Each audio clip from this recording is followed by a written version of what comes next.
Crashing with Friends Podcast.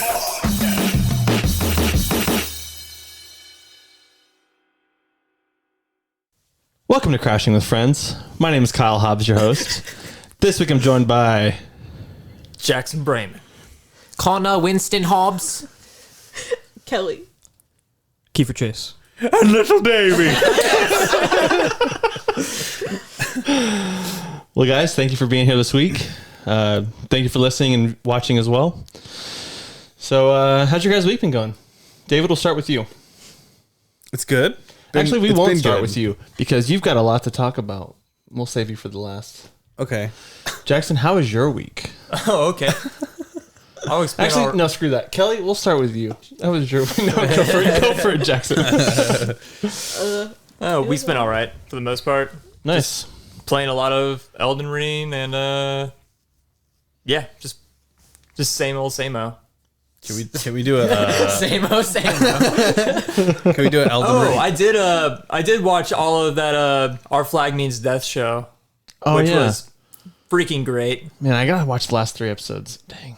Yeah. Yeah, really good. And I started watching that Winning Time show about the Lakers, and it is currently rising the ranks to be like one of my favorite shows of all time. Dang. If you're a Lakers fan, it hits that sweet spot. John C. Reilly is really good. John C. Reilly is really good. Even if you're not a Lakers fan, really. I mean, there's so much crazy stuff going on in that show. Mm-hmm. And I wonder how much of it's true. You can't imagine some of that stuff is true, you know? Yeah. Right. It's too hardcore, like, but whatever. It was the 80s, right? Yeah. Crazy shit was happening in the 80s. A lot of cocaine. Yeah. I would know. I was there. I was there. Yeah. Yeah, me and my pals used to just go down the street and shoot at a broken down car on the side of the road. Be like, hey, we got a 45. Let's go shoot it at the car. I mean, that's just what you did. Yeah. You know? It was the 80s. Yeah. Shoot at cars, you know? Connor, what about you, bud? Pretty good. Watched the F1 race on Sunday, Oh, yeah. which was very sad for McLaren, but it was a really good race. A lot of lead changes, a lot of just insane racing, so that was really cool. It was even sadder for Red Bull, dude. Yeah. Oh, man. Didn't finish either car. I think 10 laps to go or whatever. There's 3 laps to go for Verstappen and 1 lap to go for Perez. Oh, dang. Yeah. For some reason, I was thinking it was 10 laps to go for Verstappen, but yeah. Yeah, it was 3. No points for Red Bull. Yeah. Yes. Tough break. Yes. More. Kyle will drink it up. Yeah, I was on cloud 9, dude. Especially because Lewis Hamilton was in, what, 4th or 5th? He was in 5th, wasn't he? Yeah, he was in like 6th, and then he got into like 5th, and then after the 2 Red Bulls went out, he got into 3rd. Yeah. Got on the podium. So That was just as good as a win for me, seeing Red Bull not get any points and seeing Lewis Hamilton get there. I was like, yeah. But that freaking Ferrari team, man, they so look scary. way too good right now. Yeah. But those cars look so cool. That red they use is so just beautiful. Mm-hmm. So cool. Carlos Sainz, man, he can race better than that, so you might see Ferrari 1-2 more often, you know? Right. So it was pretty cool. Yesterday I watched The Princess Bride, followed by Robin Hood Men in Tights. Oh, that's a good one too, right there. I said, hey. But yeah, good. What's that actor's name? The guy that's in both of them. Like Carrie Elwes or something, ELWES or something. Sounds very... I think. Yeah, sounds right. He's also the bad guy in that movie with, is it called Ella Enchanted? I never watched that. He's like a snake in it? No, he's got a snake as a pet, right? And then gets turned into a snake at the end? That sounds right. Sounds right. I don't know. My It's been a sister minute. watched it all the friggin' time. God. I probably watched Saw 1 and 2 before, like... Oh yeah. I think it was like 5 or 6 years after I watched the first Saw that I realized I was like, wait a minute. Wait a Those are minute. the same person? That's him? Yeah, dude, the Yeah. doctor, right? Is it Yeah, the in the doctor? first one, he's the doctor that is chained up and Yeah. cuts his own leg off. Dude, wow. I'd You never never watched even the realized. first Saw movie. I'm good. I haven't. It's too much for me. To me, the first Saw movie is the only one that's worth rewatching anymore. Oh. Right. It's so That's- good, man. I mean, first one is good. Actually, scratch that. First one's great. I'll say the first one is great. Watch what you say, dude. Kelly is going to snap your neck off if you continue I any mean, I further. might. Saw is my favorite. Dude, And then Saw 2 was good. Saw 3, I was like, okay. And then like after Saw 4, 5, and 6, I was like, okay, now it's just you're really milking this cow dry. What Looks are like they you're doing? jacking off. milking the cow. It's also the balls. That's how you milk that. Milk that cow. All right. Where do you go from there? What was the next Saw movie? Saw 4? Yeah. And then I haven't watched the new Jigsaw movie. Dude, Kelly, which Spiral. Yeah. It's so good. I really want to see that movie. It's so good. I have yet to see a Saw movie I didn't enjoy. Like every time one comes out, I'm like, well, I haven't seen the last couple, but I'll watch this one, and it's super good. So I'm like, I don't know. They've always been consistent for me. I have all of them. I rewatch them all the time. which one is it, Kelly, where they have those chains hooked up to like their jaws and like arms and Achilles? 3? That's the third one. Yeah, because Yeah. she's making the traps that people can't get out of, right? Wasn't that one of them? Amanda. Yeah. She was in that trap. Oh yeah, that's right. And like the key was in her dead boyfriend. Oh yeah, ew. I had some random trucker give me like 3 of the Saw movies whenever I worked at my old job at the chicken plant. He just like stopped because we had like a little guard shack right at the end of the road, and he like stopped and honked his horn. And I looked out the window and he's like waving me. I was like, "Come here!" And I walk outside and I was like, "Yeah," and he's like, "You want some movies?" And I was like, "I don't know, what is it?" And I walked over there and he just handed me a pile of movies, and there was like 3 Saw movies within the pile, and I was like, "Okay, cool, thanks, man." You got some candy, No. man? Now when you Got some Saw movies. There's some porno in here. Why don't you just climb in Stack the or back? two if you want it. Does it smell like chloroform? Just it's right back here. Just look in the back of my truck. and when you watched them, did you get a call immediately after saying 7 days? Wasn't it like a trucker's voice, like 7 days? Did they ask what your favorite scary movie was? Oh, shit.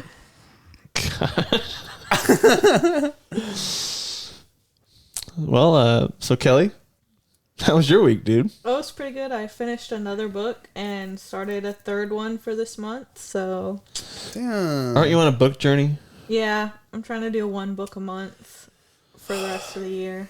That's a good idea. What are you reading right now? You know the Netflix movies? They're like P.S. I love you, P.S. I still love you. It's like with Laura Jean. She sends out those letters. Yeah, they're books. Okay.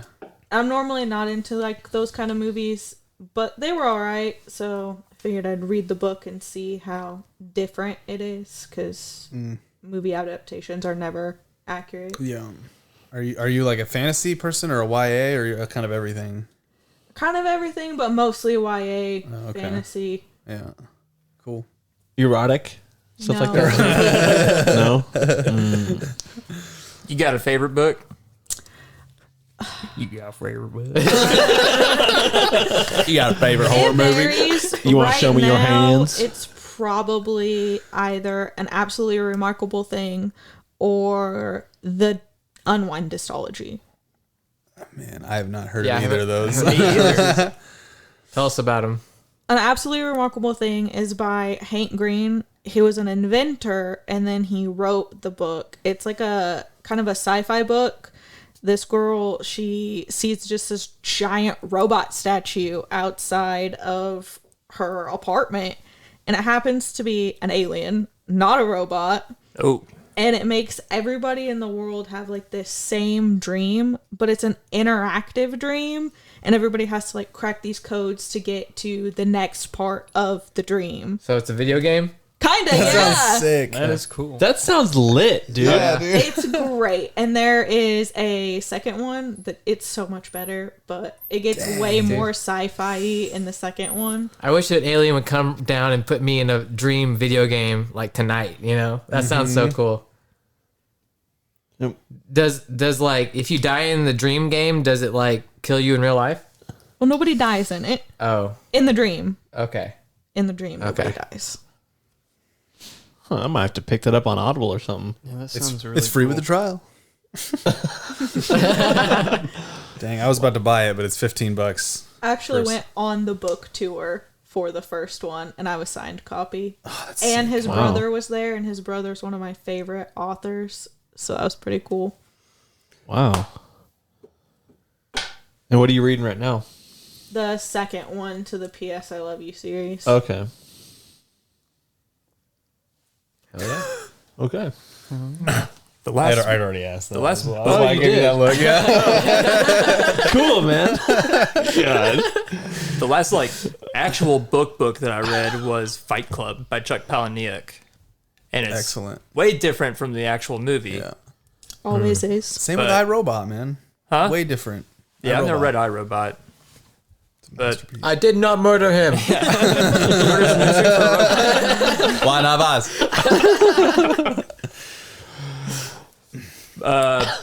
no, the last book that I read it's like pretty much just a joke comedian book. It's called I Am America and So Can You, and it's written by Stephen Colbert.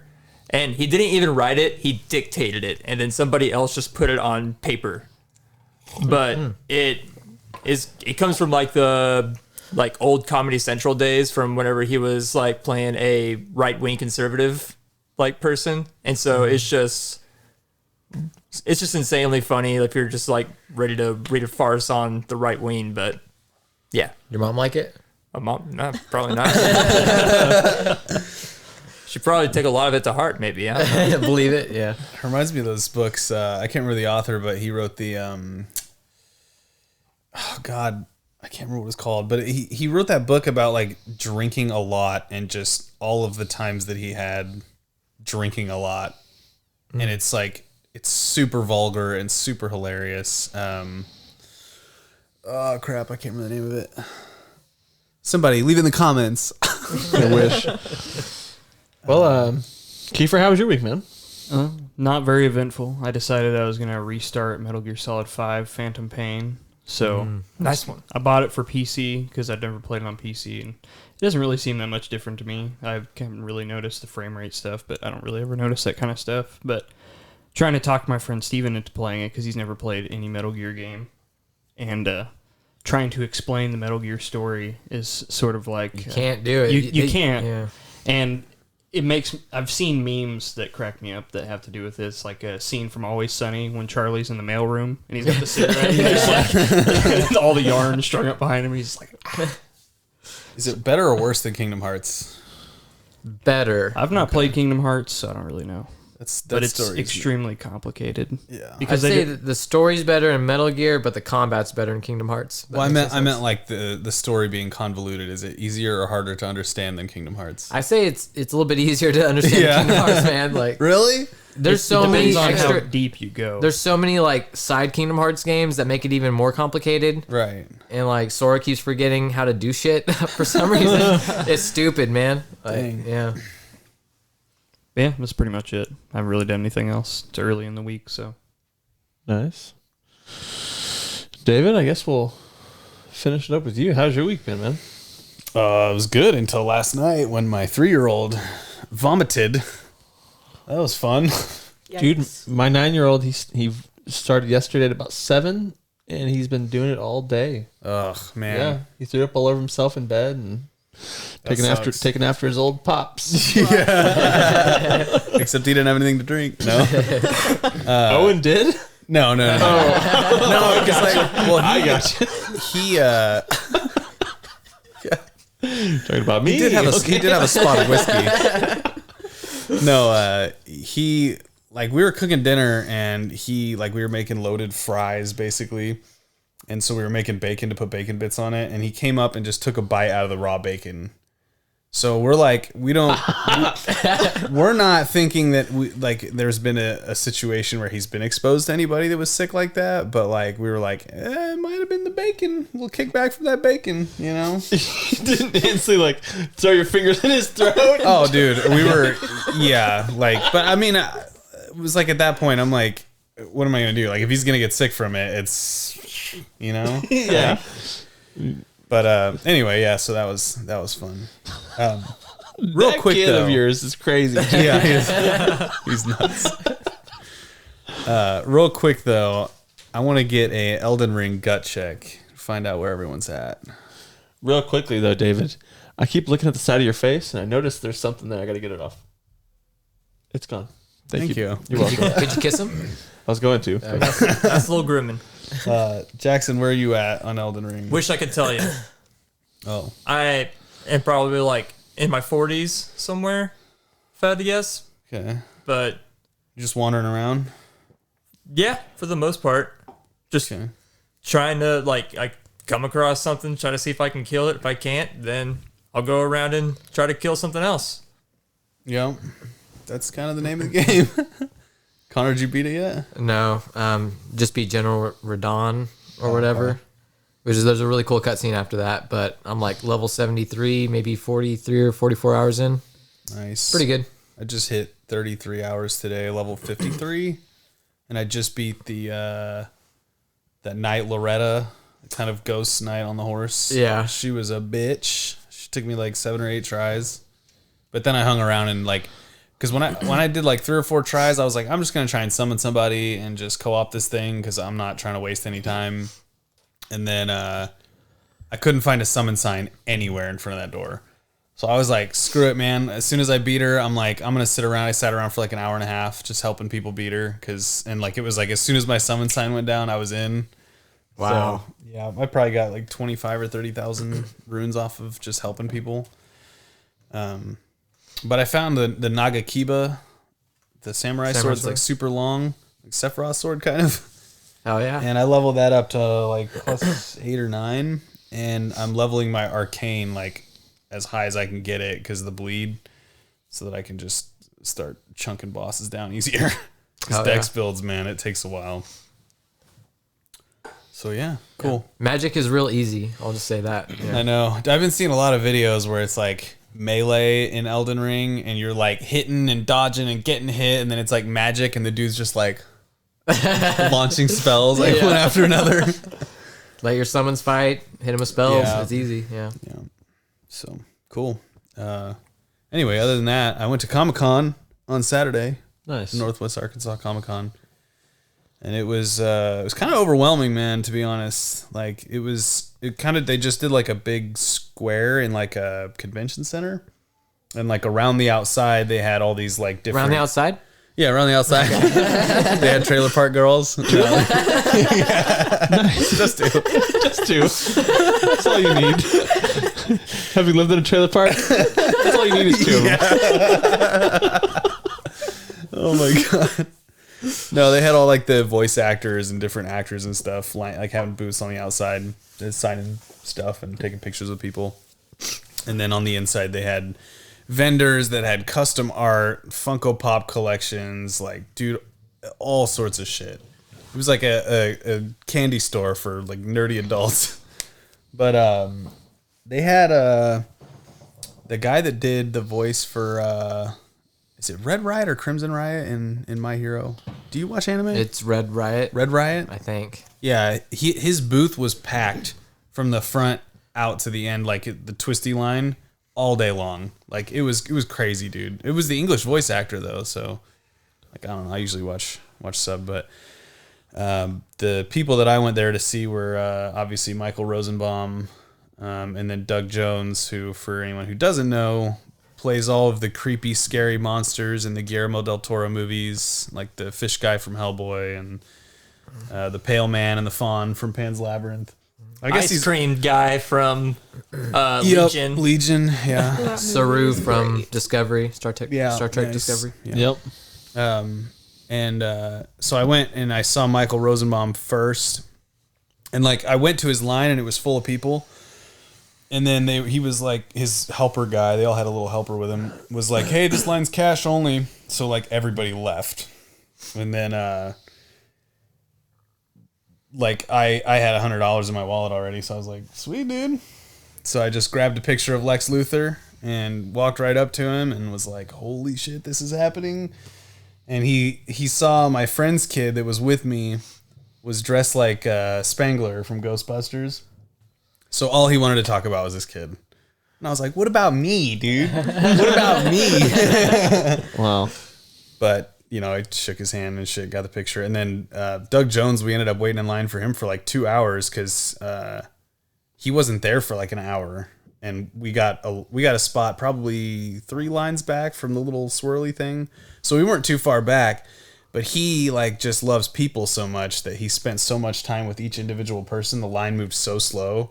But like when we got up there, it was like, oh my God. Like he like hugged us and shit, kissed me on the side of the head and was like just hanging out. And like he would do like bow tie wearing guy, super, super sweet. I'm so jealous, dude. Well, some of these people realize like this is like what people look forward to is seeing their heroes and stuff like that. Take it to heart. You know? And I got the Fawn Funko Pop, and there's a line that he says to the little girl in Pan's Labyrinth where she's like, the door's locked or whatever, and he's like, then make your own door with the chalk or whatever, what I'm talking about? So I had him put make your own door and then sign it, and he was like, I love that so much. And we were just like, dude, we're like super inspired by all the shit you've done with Guillermo del Toro and stuff. And he's like, that means more to me than I think you realize. And I'm like, dude, man. That's so cool, man. Yeah. And then we got pictures of him like, making funny faces and shit behind us. And it was really cool. We left. We were like driving back from Arkansas, and we were like, did we really just meet these people? That's pretty cool, dude. That's insane. Wow. So I'm surprised you guys didn't dress up. Yeah. I don't know why we didn't. You should have just said like, hey, dude, can I borrow your Magneto helmet? Or I would have let you borrow my Magneto helmet or something. I think it was just a matter of like not really having a concept of like how close it actually was. Cause it was like, yeah, we're going to Comic-Con one day. And then we were like, shit, we're going to Comic-Con tomorrow. Like we didn't really, kind of just snuck up on you. Yep. Now, that sounds awesome. I'm really, really stoked on it. I'm jealous. But there's a story that I've been wanting you to tell. Like you told it a little bit when we were teenagers, and it always kind of fascinated me. And without you knowing this, I've told people for years that I was like, "Hey, my friend Dave, when we were younger, his dad did some crazy stuff in the army." But now I want you to tell a story. Yeah. So my real dad, I say real dad because he doesn't live down here. He hasn't been with us like 4 or something. You always called him your bio dad. That's because that's what my mom told about both my parents. Yeah, my mom always told us she always called him our sperm donor, which is kind of disrespectful. But I mean, I guess they had a rough time. But anyway, I didn't really know him all that well, and my mom would just tell me stories. But we just started reconnecting 5 or 10 years ago. And he came and visited recently and told me this story about how when he was in the army in the 90s when we first went over to Kuwait to like liberate them from the Iraqis and shit. What was that called? Was it? I want to say it was the Gulf War, or maybe just Operation Iraqi Freedom. Or, well, after that, the 80s Kuwait version, or it was Desert Storm, right? I think it was. I'm pretty sure you always remember you saying Desert Storm. Yeah, but it was in the 80s, right? I thought it was early. Oh, you know what? Yeah, maybe 80s. Okay. I don't know. Anyway. So it was like around Black Hawk Down time? Yeah. Just go on, dude. So. This is what leads into like what starts the movie The Rock. But he got there around the time that Kuwait had already been liberated and we were pushing up into Iraq. And if anyone doesn't know, from like Kuwait City up to Baghdad, which is Baghdad's like in the center of Iraq, it's like nothing but sand. So a lot of the guys weren't all that well equipped to deal with that kind of stuff when they went because it was such foreign like geography and territory.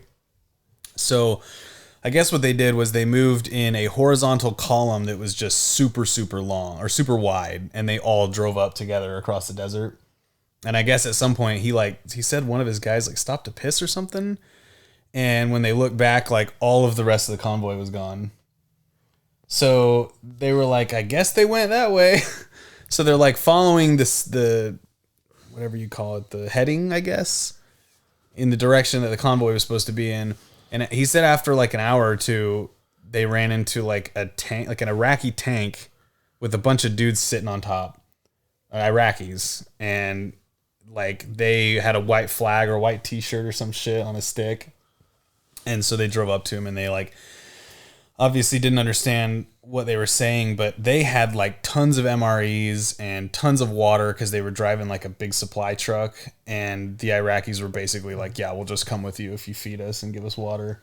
So they got all these guys, like this whole platoon of Iraqi soldiers, to surrender for water and food. But then when he got back, he was like heralded as some kind of like hero. So I think he got like a Bronze Star or some shit for it too. So Really? yeah, and like anytime you ask him about his Bronze Star or talk about his Bronze Star, he gets like really embarrassed and stuff because he's like, I didn't earn that. And then It was he'll just go- coincidental to him. yeah. Yeah. He told me it was like the Wild West out there, dude. He said one time he went into like a military gas station that they had set up in the middle of the desert to refuel. And the guys there were making, they called it Raisin Jack, this alcohol that they would make with the raisins from the MREs. And he was like, how much for like, I don't know, a little bottle or whatever. And they said, just, I don't know, what do you guys have? And he's like, I don't know, we got grenades, we got ammo, we got this, we got that. And he's like, yeah, just give me a couple grenades and a box of ammo. And I'm like, dude, if you did that shit today, if you just like came back and you're like, yeah, I just misplaced 2 grenades. Like, you'd be in fucking prison, man. That is wild, man. See, the story that I always remember you telling was that your dad pretty much wandered off by himself because he was done with it, wanted to go MIA, walked through the desert, and then kind of got lost. I always remember you telling that kind of story, and that's the story I've been telling for years. So, I guess I didn't have all the details. hey, whatever. That was a completely different stories there. Completely different story. No, I can't remember if he got lost because of like a sandstorm or if somebody stopped to pee or what, but somehow they got disconnected from that like huge mile-wide convoy. See, yeah, that's a wild story, man. Yeah. That's crazy. I bet in today's army they really check those grenades out. They. Oh, dude, yeah. Yeah. It's impossible to do something like that today. Probably not impossible, but That is wild, man. yeah. So, like every time you throw a grenade or whatever, do you have to report that you throw that grenade or anything, or? Yeah, basically you'd go to the armory or wherever and you'd check the stuff out. You got to go through a whole process of like, okay, I need this many. Get your commander to sign. I think you have to even go to your brigade and have that commander and sergeant major sign off on it, and then you take it to the armory. They give you the number that you need. You take them back. You go to the range, whatever. You throw them, pop them off, and then you have to bring back the spoons and pins from those grenades to the armory. Like every single spoon and pin that you pull for those grenades, or they start this huge investigation. Like, where did one of them go? Did you really just lose the spoon and pin, or are you keeping a grenade somewhere? Like, it's a big deal. I bet. Wow, I never even thought of that. Yeah, you don't want a chance like someone going crazy and just, going into their bunk and then pulling the pin. Yeah. Right. Yeah. Same thing with ammo. You have to come back with all your brass, all the casings. Oh my god. Even when you're in a gunfight? No. Like, even just you're going when to you the go range. Yeah. Okay. It's brutal, man. Wow. That it almost makes you not want to go shoot. If you're in the army or in general? When you're in the army, to go to the shooting range, it almost makes you not want to go. Oh, yeah. Yeah. It's like, man, I'm gonna have to spend all this extra time finding all these shells. Yeah. It was Wow. fun after everyone qualified, though, because, like, I guess it's a whole another process to bring back loaded ammo. So most of the time, the first sergeant will be like, hey, we took out 30,000 rounds. We only used 20. So put that shit on burst and go have fun. So Hell we yeah. just we'd go out there with like 5 magazines full with 30 rounds and just put it on burst and just pop, pop, pop, pop, pop, pop, like for like an hour straight. Wow, Yeah. that sounds awesome. And I mean, you know how much ammo costs. Can you imagine how much? Well, like- like 1,000 rounds of 7.62 right now is somewhere around $450. Yeah. So Oof. times 10, you're looking at like $4,500. Yeah, that we just had fun with.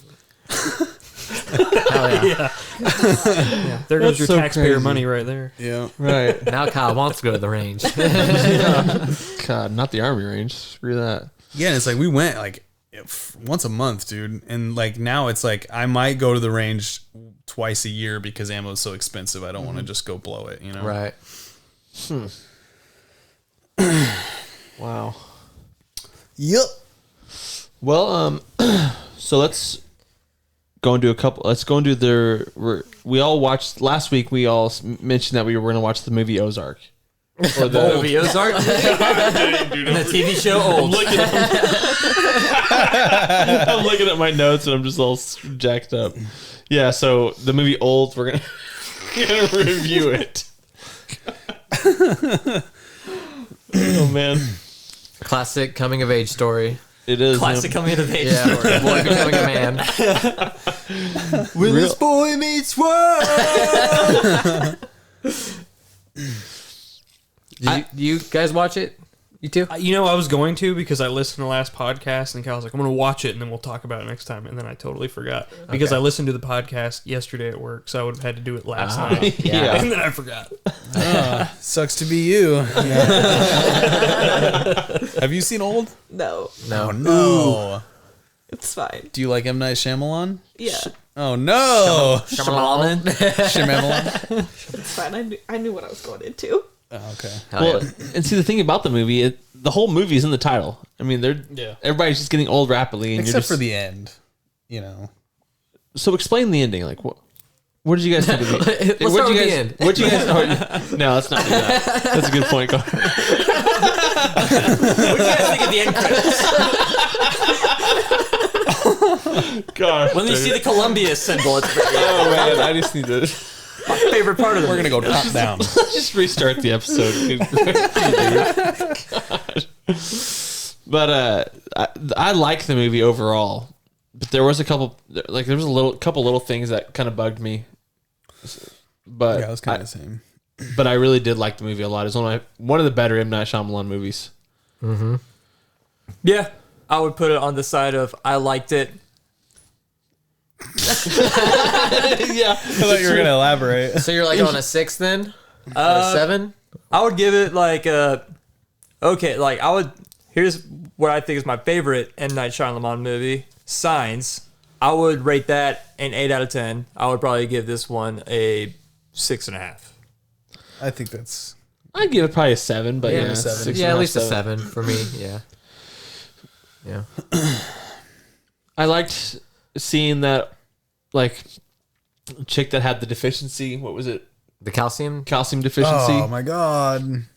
Seeing her like Yeah. wrinkle down in that cave and okay. Yeah, and turn it into a So- Silent Hill monster. yeah, she looked like a boss from freaking Elden Ring. Yeah.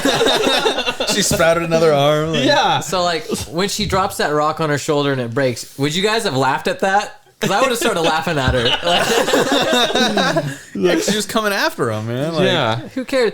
So before we go any farther, I guess kind of the idea here is obviously people get old on this beach. You guys have seen the trailers, but almost every single one of them has a different condition that is kind of like what would happen to this person if they had this condition and they aged super fast. Mm-hmm. And he just kind of explores all that different stuff, dude. It's super, super cool. And Where there's can you watch this? You say Amazon. I just rented it on Prime Video. Yeah. I don't know if it's. I rented it too. Yeah. I also rented it. yeah, rent.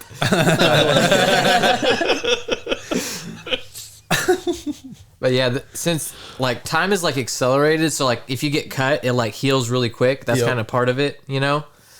So like what we were talking about, this girl who's got a calcium deficiency, like she breaks her bones and then they like heal instantly in the wrong place. Oh no. So she's like crawling at these kids, and like every time she moves, her bones break, and they get more twisted, and like you just get to the point where it's like, why are you scared of this chick? Like she's breaking her bones left and right. You She can can't literally even like touch you, dude. flick her forehead and just kill her, man. Like, yeah. I thought the tumor part was insane. That was probably my favorite part of the movie, to be honest. Yeah, when they were trying to like cut the tumor out, and as they were cutting her, like the cut just immediately heals up, and so they're like, "All right, you got to put your fingers in her, and hold her open. It's trying to heal around my finger. Yeah. Yeah, that's pretty insane. Just keep it open." So is it happening to everyone at the same time? Yeah, everybody So on this island. how do they do that? How is it filmed like that? Do they just constantly skipping between people, or is it like kind of doing one at a time? Well, it's like Kind of, separate. sort of. It's like mostly them as a group. Okay, so it's like a group thing. It's all happening at the same Yeah, time. it's Yeah. like Yeah. separate groups all went to the same beach on the same day, and now they're stuck and trying to figure out what's going on and how to get out.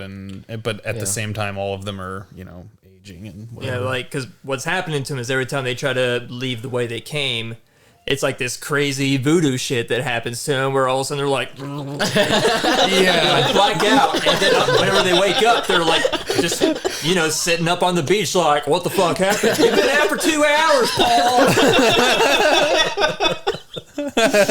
You're 30 now.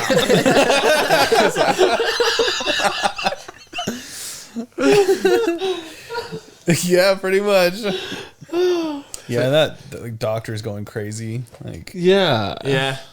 Once, like, I found out that, like, I started realizing, like, oh, everyone has, like, a medical fucking problem on this. Right. That's when, like, I don't know, something started turning in my head. I was like, okay, well, they're obviously here for a reason, and whoever is running that resort sent them there. Right. So Yeah. I just didn't know what the reason was for until the very end. Which do you want to get to? Or wait, no. First, we got to talk about the baby. Yeah, and also what? Like, they were little like kids at one point, and then all of a sudden, in a span of 4 hours, they become teenagers. And what do they do with their first 5 minutes of teenagerhood? Fuck. Dude, okay, and here's honestly though, like if you had like the brain of a fucking 6-year-old or whatever, and all of a sudden you had hormones and urges because your body is aged, like, you know what I mean? Like, you're gonna explore that shit like probably immediately, not knowing the repercussions or the significance. my thing of is- it. No disrespect, but when I was like 6, 7, whatever age they were, like whenever they first went on that beach, I didn't know what the fuck sex was. How did they learn what that was? That was one of the biggest parts. They're like, what's this? Do you have a secret hole in your body I can put this in? What's this little nice compartment here? I've got something that'll fit right in there.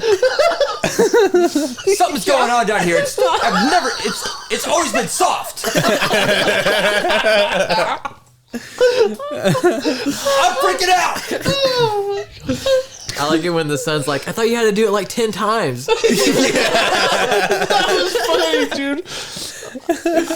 But what about like when they come out of the tent and the girl grabs that like pasta salad and grabs it with their hands? Did you guys want to eat that pasta salad? Yeah. Dude. I knew at that point, I'm like, she's pregnant, man. Oh yeah. And I wanted that pasta salad. Oh yeah. Okay. She's eating for 2. I get it. Okay. Yeah. It makes sense. And that baby died instantly, dude. God, yeah, that was crazy. You think if she would have instantly put it on her boob, it would have been okay? Or probably, Yeah, if they I mean- didn't put it down at all, yeah, because the baby died of like, what is it, lack of love or lack of attention, something like that. So it was Yeah, like it the minute died they of- put it down, it was like, Yeah, it said it died up from lack of attention, but it was like it was a baby, so it couldn't get all the attention it needed within the 1 second it was alive. yeah, Man. pretty wild, dude. And then they show like later on that blanket she's holding, it's just dust. The baby just turned to dust that quickly. That was crazy. So did you guys think the sister? Did you think that she was gonna hook up with the rapper? I thought that. I thought that was gonna happen because she was like a fan of his, and I thought she was gonna like try to hook up with him. She had that rockin' bod. I'm like, what was the rapper's name? like SUV or something, or Yeah, it was something weird like that. Yeah. right? Mid-size SUV. Sedan. Mid-size sedan. Mid-size sedan. What's your name? I'm mid-size sedan. What's your name? Your nose is bleeding. It's been like this for hours, man. Yeah. yeah, it was a good movie. I liked it. Yeah. So let's talk about the ending then. All right. Well, the ending, like after what is it like? Basically, everyone's dead except for the 2 kids Siblings. that arrived in the car in the beginning of the movie. Yeah, in their 50s now, I think. Right? Yeah. Yeah. And they're like, we got maybe 6 hours left. What are we going to do now? Let's try. Well, Build a sandcastle. let's look at this note. It says, Dad doesn't like the coral. Maybe we should go towards the coral. Oh yeah, dude. And I was in that moment, I was like, are you fucking serious? They were trying every fucking thing possible to try to get like out of this area, but not a single one of them decided to go towards like the shiny coral. Right. Yeah, Because the that's nurse just to went see what it swimming the is. other way. And then on top of that, the dude had a note that said, Dad doesn't like the coral. Well, Like, yeah. And then they sat there for 40 years. Yeah, like your friend gives you a secret note, you decode it instantly. You Right. don't wait till you're 50. Right. You know, like, come on. That's pretty insane, man. Yeah, so the idea was that they put all these people on the beach, this organization, because they find out that for whatever reason you age rapidly on this beach, and they decide to test out like certain drugs Yeah, on new them. drugs. Yeah. New drugs to see if because then you don't have to do like a 30-year longitudinal test on somebody. It happens instantly. So they take people here intentionally to like try these drugs out, which you could argue the morality of something like that. Right. I mean, but if it was voluntarily, then it's all good. Right. Yeah. Nobody wants to age that fast. Yeah, no. I'm good. Yeah.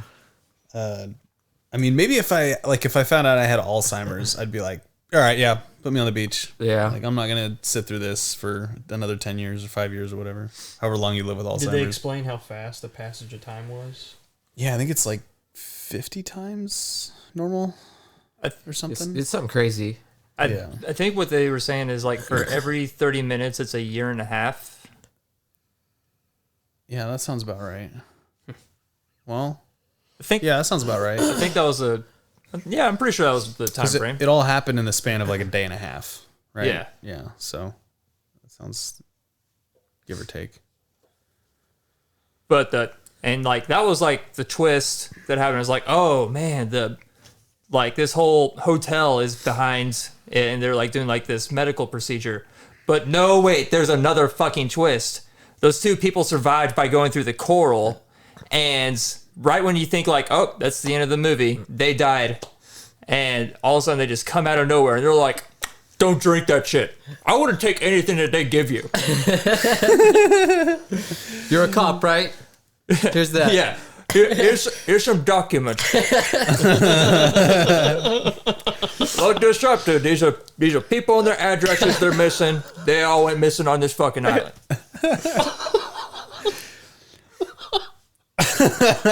I think I'm feeling the 3.5 that Jackson didn't give this movie right now. I mean, just like every M. Night Shyamalan movie, there's a lot wrong with it. I mean, you love it on the surface, and then when you start to dig a little deeper, you're like, But that's why I don't dig any deeper with his movies. I just want to enjoy them. So do you think the two people that kind of like went swimming, like the girl and then the nurse, do you think like they just went too far out and then the same thing happened that would happen when they would walk through the rocks where their body would like black out? Do you think they just blacked out in the sea and drowned? Because I don't think it ever really described how they died. They just kind of washed up dead, you know? Yeah, I don't remember. That's kind of my theory, you know? Yeah, I don't Just know. fell asleep and drowned. To me, the movie would have been better if it would have just ended when M. Night Shyamalan said, those two people are dead. They went through the coral. They didn't come out. And then they should have just ended it with the first twist at the end where they were like, we're a medical company. And then it just shows the next family coming in. It's like, all right, keeps on churning. Yep. I like horror movies like that where it's like, well, it's just going to keep on going. Yeah. I every time I see an M. Night Shyamalan movie, and every time he's in it, because he's in all of his movies, he plays like a small little part in all of his movies. It takes me out of it every time because I'm like, oh, there's the fucking director. I no longer care. Like I don't know what it is, but every time I see M. Night Shyamalan, I'm like, oh god, here we go again.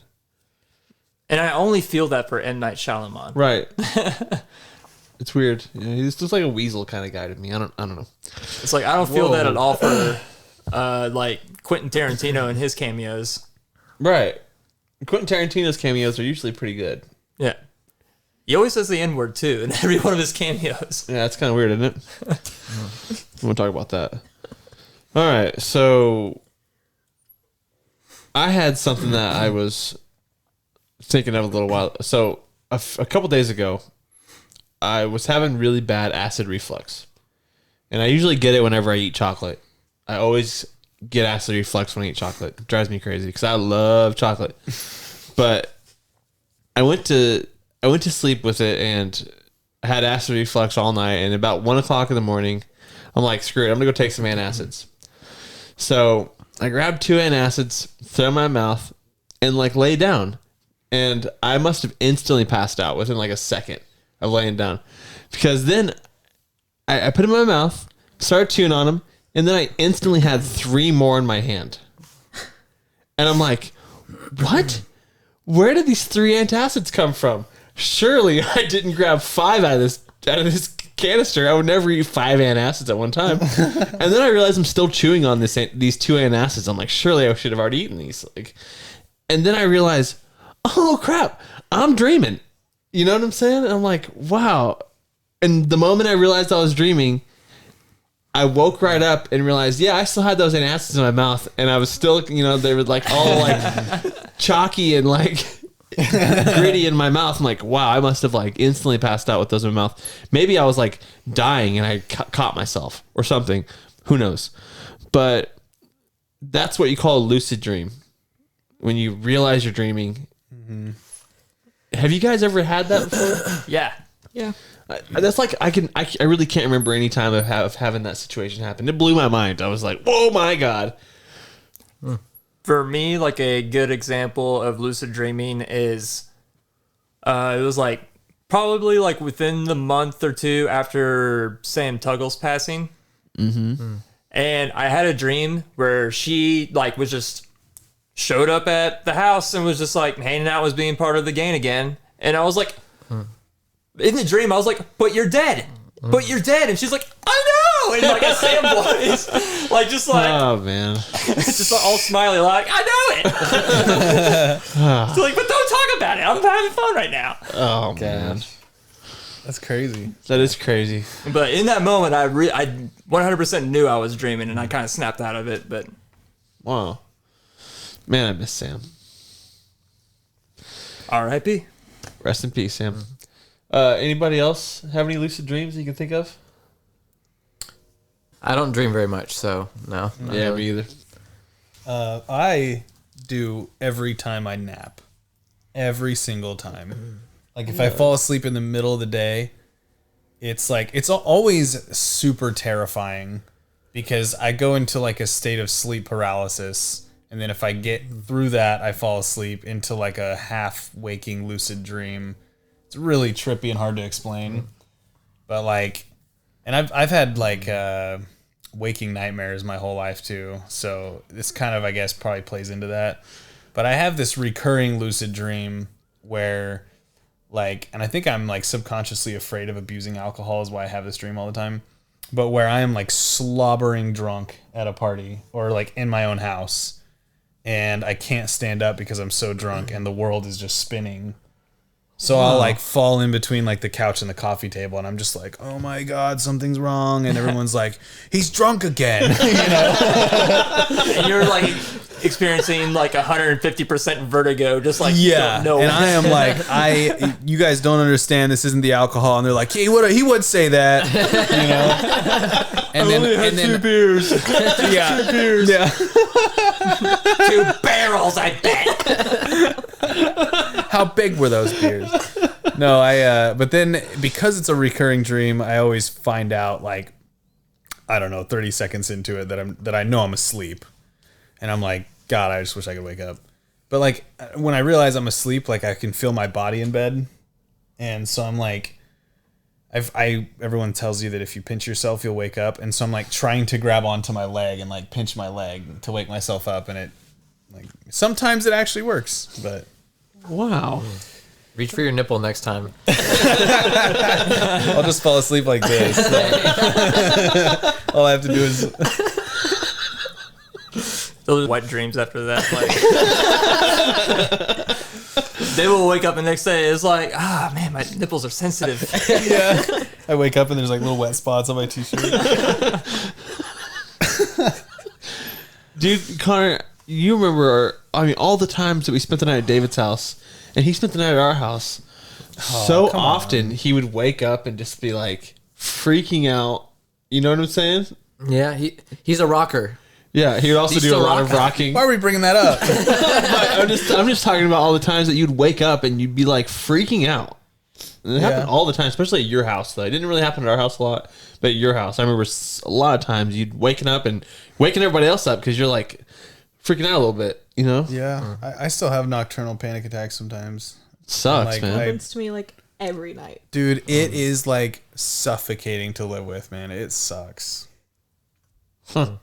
Yeah, like you'll just be like falling asleep, and then you're right, like when you're right on the precipice of sleep, something about the way your brain is working or something you're thinking about, like I'll have some abstract thought. This is gonna sound really weird, but like an alligator in like human's clothes skiing or something, right? You know how That sounds dope. you know how dude. your brain, you know how your Not a good time. you know how your brain conjures up all this crazy shit when you're falling asleep?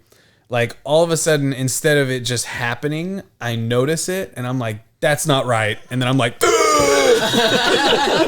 like, and then because I was like half asleep, I don't know where I am. So for a second, I'm sitting in my bed just like, oh my God, where am I? And then I'm like, oh, okay. My brain does a lot of looping. Yeah. My brain will do like, we'll take like the Avenged Sevenfold Backcountry song and be like, I try, and then it's that for the next 30 minutes while I'm trying to sleep.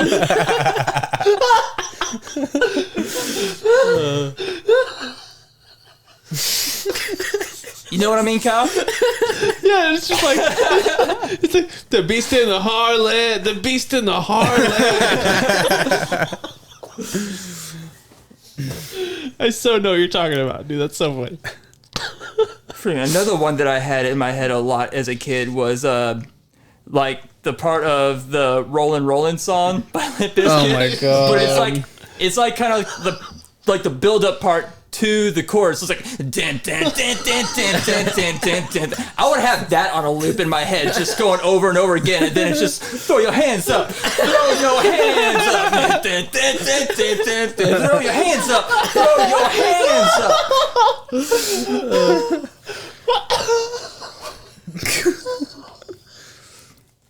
I think I have some mental disease, but I don't know what it is.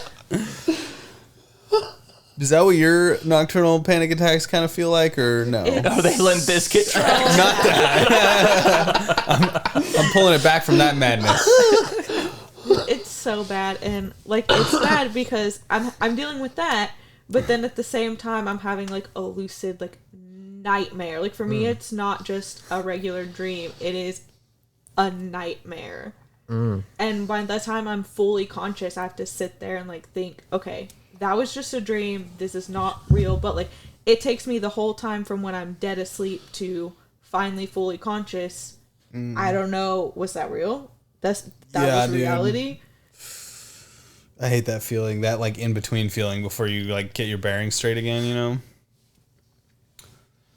That sounds awful, guys. What's your guys' like falling asleep process? Do you guys have like a routine that you go through to try to fall asleep, or do you guys have? Well, I put on serial killer documentaries, and when the women started screaming, that's when I usually close my eyes and drift off into slumber. Yeah, whenever I go to sleep, I heard this somewhere. I can't remember where it was, but a couple years ago. But like what I do is I lay on my back, put my hands and feet and everything like almost like I'm in a police sketch. Like I've been shot. Like none of my body parts are touching any other body part. So I'm like fully like this. I make sure that nothing can touch anything. And I start meditating, and then I say nothing, nothing, nothing, nothing, nothing, nothing, nothing, nothing, nothing, nothing, nothing, nothing, and then I fall asleep. I've been doing it for the last like 3 or 4 years, and I fall asleep so fast. It's Really? It's crazy, dude. And I read an article that people in the army do the same thing, and they can fall asleep in like minutes in the rain and stuff. That's weird. Yeah, you just put your mind on one thing, don't let it venture, and you can sit there and meditate yourself to sleep. It's so nice. See, I've tried like progressive relaxation where like when you breathe in, you focus on the breath in, and then when you breathe out, and like then you relax your feet. You breathe in, focus on the breath, breathe out, relax your calves, and then until then, like your entire body is just like, you know. But like even then, it's like if I'm not tired, it won't work.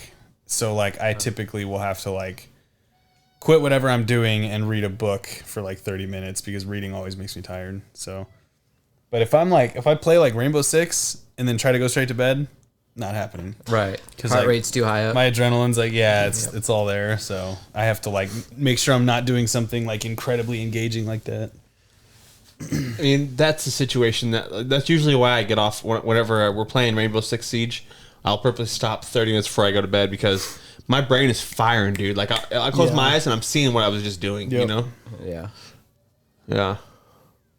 I've had this reoccurring, like, I guess you call it like a nightmare, like a fever dream almost. I get it whenever have a lot of anxiety. I can always tell when I'm really stressed out. And so before you do this, is this a lucid dream or is this? Yeah, because I know I'm dreaming, but I can't get out of it.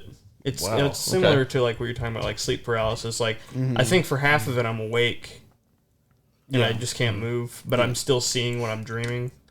Yeah. And it started. It was kind of the dumbest thing ever. Like when you're a kid, you're not supposed to really have any stress, and we were having this like Halloween party at school when I was in elementary school, and I was so stressed out about it that I went to sleep, and I had a bunk bed. It was like those futon bunk beds. I don't know if you've ever seen those. Yeah. But like the bottom's a futon and the top is just a bed. But it's all son has made out one of those upstairs. black metal bars. Yep. And I fell asleep and I started having this dream where like there was like some sort of gigantic industrial like machine marching almost. And it's like holding me down and I can't get up. And my whole body's like being pressed against the bed, and I'll be awake just staring at the ceiling, but I can't move. And then after like 30 minutes of that, well, feels like forever. It's probably not that long, but I'll eventually be able to get up, but not actually get up. And then I would start walking around, and there's blankets piled to the ceiling everywhere in my house, and I have to clean it all up before I can do what I need to do. And I'm running around, and it can't be cleaned up. And then eventually, I just wake up, and I'm just like, God damn it! Yeah. That's It's weird, the same man. every single time. So this It's brings never me different. This brings me to my next thing. What do you guys think that dream means? Which dream? His dream? His dream. What do you think that dream means? Make your bed. Probably I don't know. Maybe you feel trapped in your bed. Maybe you feel like you can't get out of your bed. Maybe you need a weighted blanket to I've stop bought that. a weighted blanket, and I just get sweaty hot. Oh yeah. That's unfortunate. So there's love a weighted blankets blanket. all around your room, like piled to the ceiling. Yeah, so it always, and it's funny because when it happened, I lived in Anderson, and it was in this house that we lived in. And anytime I have the dream, I'm in the same bed I was in when I lived in Anderson. I'm in my room, and it's always, my room is clean as a kid's room is, but then as soon as you open the door, the living room is just piled with blankets, and I'm just running through there throwing them. That's crazy, man. Wait, so you're in your childhood home? Yep, every time. Are you in your child body? Or are you in I your don't know man that body? I've never noticed that. Okay. What color are the blankets that are stacked up? White, All white? all white. No color? No. All Almost of like them? the bath towels you'd see at Freeman. Okay. But the rest of your room sure is this exactly the same and it's in color. Are you sure this Yeah, isn't the a walls are white because that's what the wood floor, and then there's just random toys scattered about and stuff. And it's blocking the door? The door is closed, and I open the door, and then the living room's full of blankets. But the blankets, you got to move the blankets out of the way to open the door, right? No, I open the door to the living room. Okay. And then the blankets are all in the living room. Okay. Yeah. It sounds a lot like David Harbour is about to show up and say it's a tie dad. All these pure white blankets everywhere. Yep. That is pretty wild, man. Huh. Have you tried playing on the blankets or are you only cleaning them up? Dude, I don't even think I have a choice on how that dream goes. It's the Yeah. same every single time. It's just pure stress until I wake up. Yeah, dude. Did you have a costume for that Halloween party? I don't remember. Oh. Maybe that's when I was stressed out. Yeah. I have no idea. Maybe every time this happens to you, you have some type of like poltergeist that like slowly lays on top of you. That house, for sure, I saw a ghost in that house or an angel or something, because it couldn't have been an angel because I was so scared. And it was like I was in that same room, different bed though. I was a little older and I was sleeping, and we had these, it was super old house. It ended up burning down because the electrical was so old. But it had these lamps built into the wall that had these little switches you could flip on right next to my bed, and I'd have it flipped on, and I remember turning it off, and I was facing the wall, because when I sleep I like to face the wall so I don't see what's behind me. And I got this weird feeling, so I flipped over and I was looking over at that door that goes in the living room, and there was like a fucking ghost just in my room. Hold on a second. It was like, I say a ghost, it was like a white outline of something. Dude, all right. And then this is the We're creepy getting into part, it. though. David's wrong. This is the creepy part though. It like reaches out to me, and at first it feels like maybe it's, you know, a friend or something weird, but then its arm just keeps extending toward me. Nope. And it doesn't move. Just its arm is Like stretching Mr. out. Fantastic. Like, Exactly. Oh, that's too creepy, bro. Yeah. We're kind of bird walking here, but I stayed the night. Well, I ran away from home for like a week when I was a teenager. It was dumb. Who doesn't? But I stayed the night a at this week. dude's house for like a week. Yeah, and I was sleeping in his sister's room. She had, I don't know, I think she might have been in like a rehab center or something. Anyway, but I was like sleeping in her bed while she was gone, and like basically the way it was there was a stairwell going up, and then a hallway that went into two separate rooms. And my buddy's room was here, and her room was here, but they didn't have doors, so you could see like, and there was a light in the hallway. And I remember like laying in bed, and I always listened to like Eminem or Lil Wayne or something or whatever on the stereo to like go to sleep to. And I remember feeling this weird, I was just like you, I was facing the wall, and I got this weird like chill all of a sudden, and I rolled over and I saw the same thing you saw, dude. Like just a white outline of like a human body in the doorway. And it just stood there, dude, for like, I don't know, Yeah, and it 5 felt minutes, like man. felt like an eternity. And I was just like, Wow. am I really seeing this right now? Like, and then eventually I got up because I heard something, and there's some crazy shit was happening with my buddy that I won't get into, but okay, I'll get into it. He was getting molested okay. by the ghost. So this probably ties into what was happening, but like he was in his bed, his light was on, and he was like, he had the blankets up to his neck, and he was like like shivering, and I was like, what the hell's going on, man? And I was like, hey dude, and I knew he had I think he had epilepsy, so I was like, are you all right, dude? Like, I don't know what's going on with you, man. Should I get your mom? Whatever. And he wouldn't talk, so I pulled his blanket off, and he had like these, it was like symbols scratched into his forearm, dude. Like, it looked like he went like this, but then there was a scratch up and then like an X, and like, dude, it was trippy as hell, man. That was the last night I ever stayed in that house. Did it look like a penis? Let me guess. Was this at Austin Garrett's house? No, it's Robbie Rash, dude. In Sharpie. Oh, okay. Yeah. What you probably saw were lighter burns. Little smiley faces. That's probably what you saw. No, dude, it was fresh, man. Like, fresh scratches, dude. It was the scariest thing I think I've ever experienced, besides like, you know, getting injured or something. And Sounds like the Paranormal Activity 3. yeah. That's wild, dude. So, have any of you guys ever had, along the same lines as what Keifer said, a recurring dream? Yes. Had a few, yeah. So I'll start it off. And so let's give our recurring dreams, and we'll see what give our explanation of what you think they mean. So mine, when I was a teenager, I used to have this dream all the time of, so you know those old 40s style F-150s, maybe even earlier than that, but the hood it's like a half shell looking, and it like kind of curves down, but it's just like a big, almost like a half of a canoe. You guys know what I'm talking about? So I used to have this dream all the time of all of my friends. Like, you were there, David. A whole bunch of my friends were there, and we're falling through it's like someone had put us all in the hood of that truck, and then let us fall through the sky. And as we're falling, we're all one by one in a knife fight, and we're throwing knives at each other, killing each other, and then we all jump off of the hood, and we're flying through the air, still having a knife fight. and we all end up dying in the sky, and that's it. I used to have that dream all the time when I was a kid, and I never understood what it meant. It drove me crazy, dude. Hold on. So we're like falling through the air on the hood of this vehicle as like an arena that we're fighting on. Yes. Just the hood, or the Just- truck is there too? No, just the hood. But the hood is upside down like a canoe.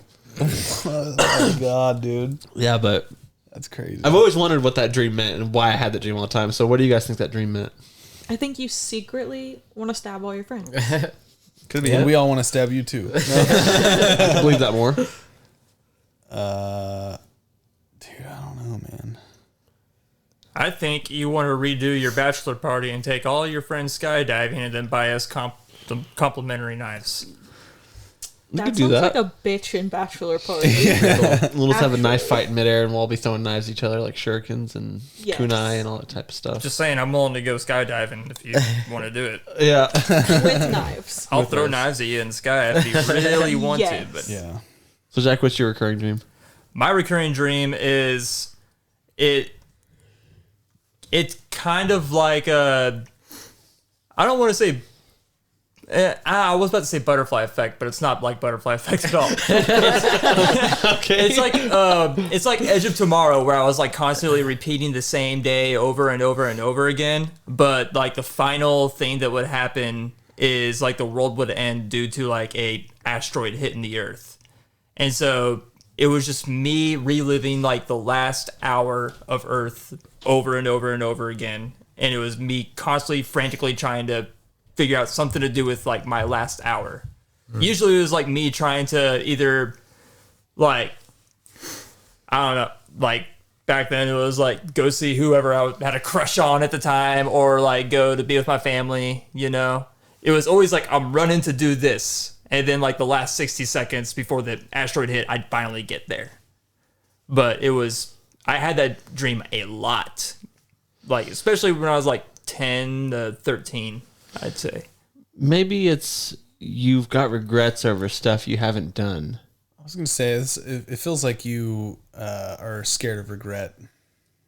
Looking back, you know. I think you're running out of time. You don't want to feel like you've missed out on something. Yeah. You got FOMO to the max. I mean, if you ask me, I think it means that by the time I finally lose my virginity, the nuclear war is going to start. Like, You were the breaking point. The world ends. Yeah.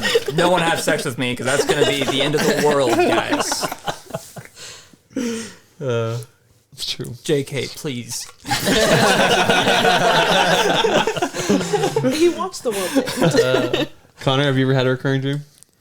None that I can like super remember or anything, you know. Right. It's hard to remember dreams if you don't really dream that often. Right. Yeah. What about you, Kelly? For me, it's not so much the same dream itself as the setting is the same. So I'm either always at work, which is usually where the nightmares are, not gonna lie. Yeah. Or when I first moved here from Kansas City, I lived in a house on Hall Street in Webb City. And I always, like, if I'm there, I always know, like, this is that Hall Street house. But it's never the same house. Like, it's not the same setup. But I know, just, this is Hall Street house.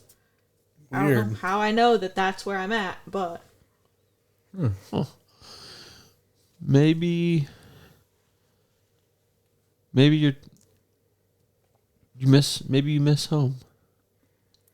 Maybe you miss your old surroundings, but you think you don't.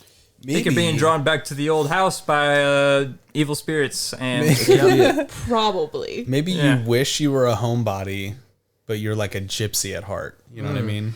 Yeah.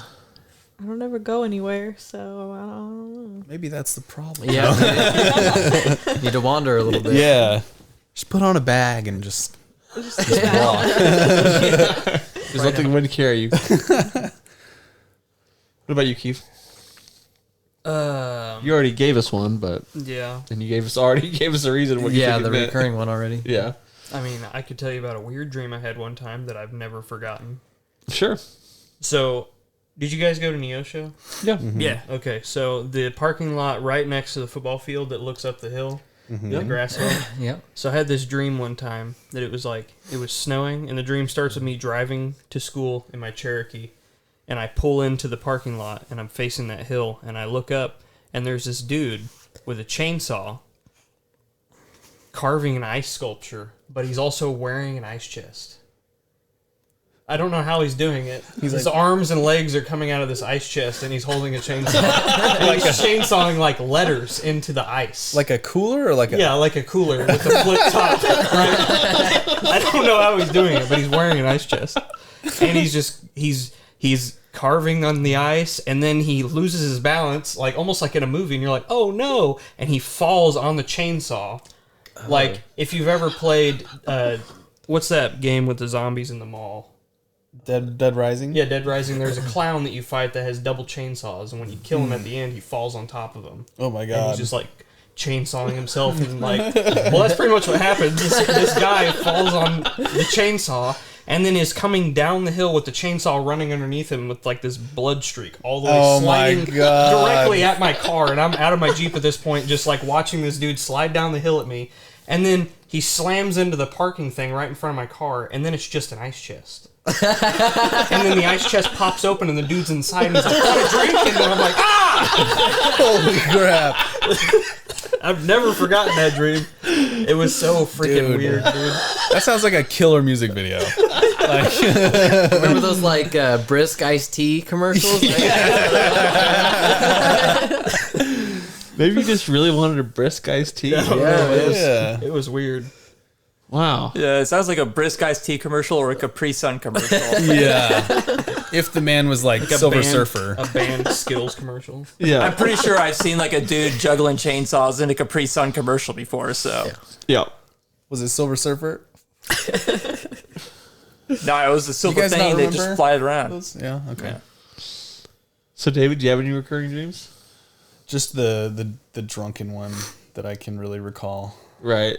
What a dream. Yeah, I mean, you're probably scared of getting drunk. And that one honestly I think is deeply rooted in a fear for me of becoming an alcoholic, which I quit drinking, so there's that. I found this book called The Easy Way to Control Alcohol recently, and it takes a whole different approach to quitting that is super cool. So yeah, but yeah, probably like, I don't know, because ever since I like probably been in the military, I was like struggling with, like always asking myself, am I going too far? Am I going too far? Am I going too far? Like even if I had like a couple beers during the weekday, which people say is completely normal, I'd be like, should I really be having any during the week? Right. You know? Yeah. And then they would always be like, you know, once every 3 or 4 months, I'd get hammered and then have a hangover the next day and be like, God, I hate this. So it was like, I was constantly trying to find a way out, even though like my drinking was probably like pretty moderate compared to, you know, a lot of people that would have a problem with it. But it's just like always an internal battle. And I was always scared that like eventually Mandy was going to have enough, or eventually I was going to do something that would screw everything up and I would lose my house and my family and kids or something. So, Really? yeah, I definitely think that. And I mean, from the outside, you look like a stand-up dude and a stand-up dad and just an overall good guy. I don't ever, and I've known you for freaking ever. Even when we were teenagers, I never saw you as an alcoholic. And I mean, even though we've only been hanging out for like last year, I still don't see you as an alcoholic. But I mean, yeah, and like I definitely don't think I necessarily was. It's just like even when I would try to quit, it'd be like I'd make it like 6 months, and then I'd be like, you know what, I think I'm gonna have a beer tonight with dinner at like a restaurant, and I'd get a little buzz, and I'm like, that was fun. I'm gonna do that again next week. And then it'd go from like 1 a week to 2 a week to a 6-pack on a Friday night to going back exactly where I was, and then going too far and having a hangover again. And then I'd be like, man, this is a problem again. And I hated doing that dance with myself, dude. yeah. So yeah. Well, good on you, man. If you feel like you want to drink, call Jackson. He'll show you how to milk that cow. I'll do it for you. He did write the hand jobs. We know he's good for it. How I got my hands back. Top seller. So, Connor, you had a funny topic this week. Yeah, but maybe we should take a break just before we do that. Take a quick break? Yeah. All right, let's take a break. Yeah. And we're back. Hey. So let's hear about you, Connor, and your topics. All right.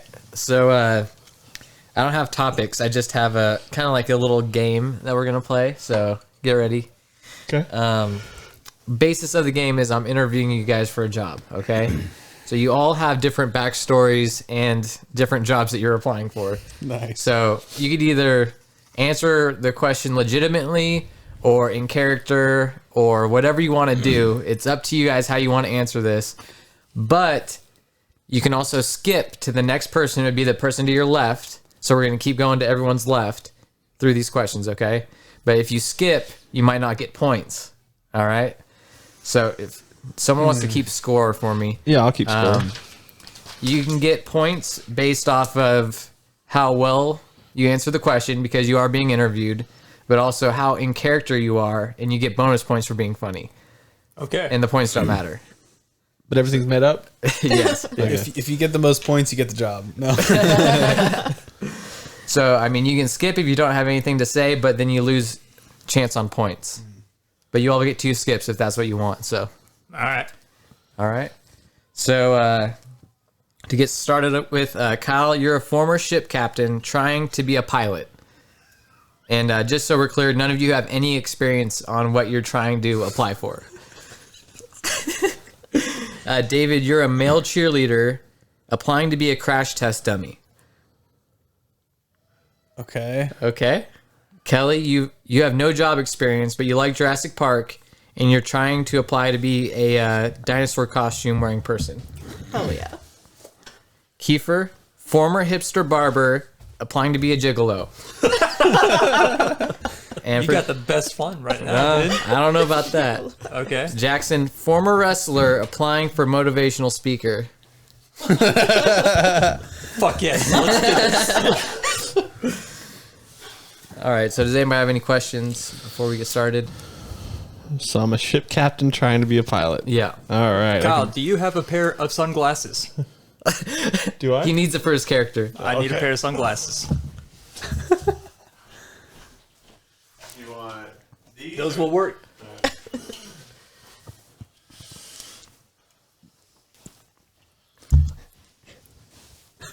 All right, does anybody want to start? I'll start. I mean, unless anyone else really wants to. Okay, none of these are nothing crazy here. So, first one, tell me a little bit about yourself. So, I'm Josh. Hi, Josh. Hi. So I got my degree in liberal arts from UCLA. I was on the cheerleading squad there my entire career. It was a blast. Yeah, I've got 3 brothers. None of them are cheerleaders. Why would they be? All right, nice. Okay, I guess Keifer now. What are your interests outside of work? Hey, how are we going to decide points? Okay, yeah, I guess David, give 3 points for David on that one. Okay. Yeah, what are your interests outside of work? Well, all I really do is cut hair. So I look in the mirror and I imagine cutting my own hair. But my hair is really nice, so I don't actually cut my hair.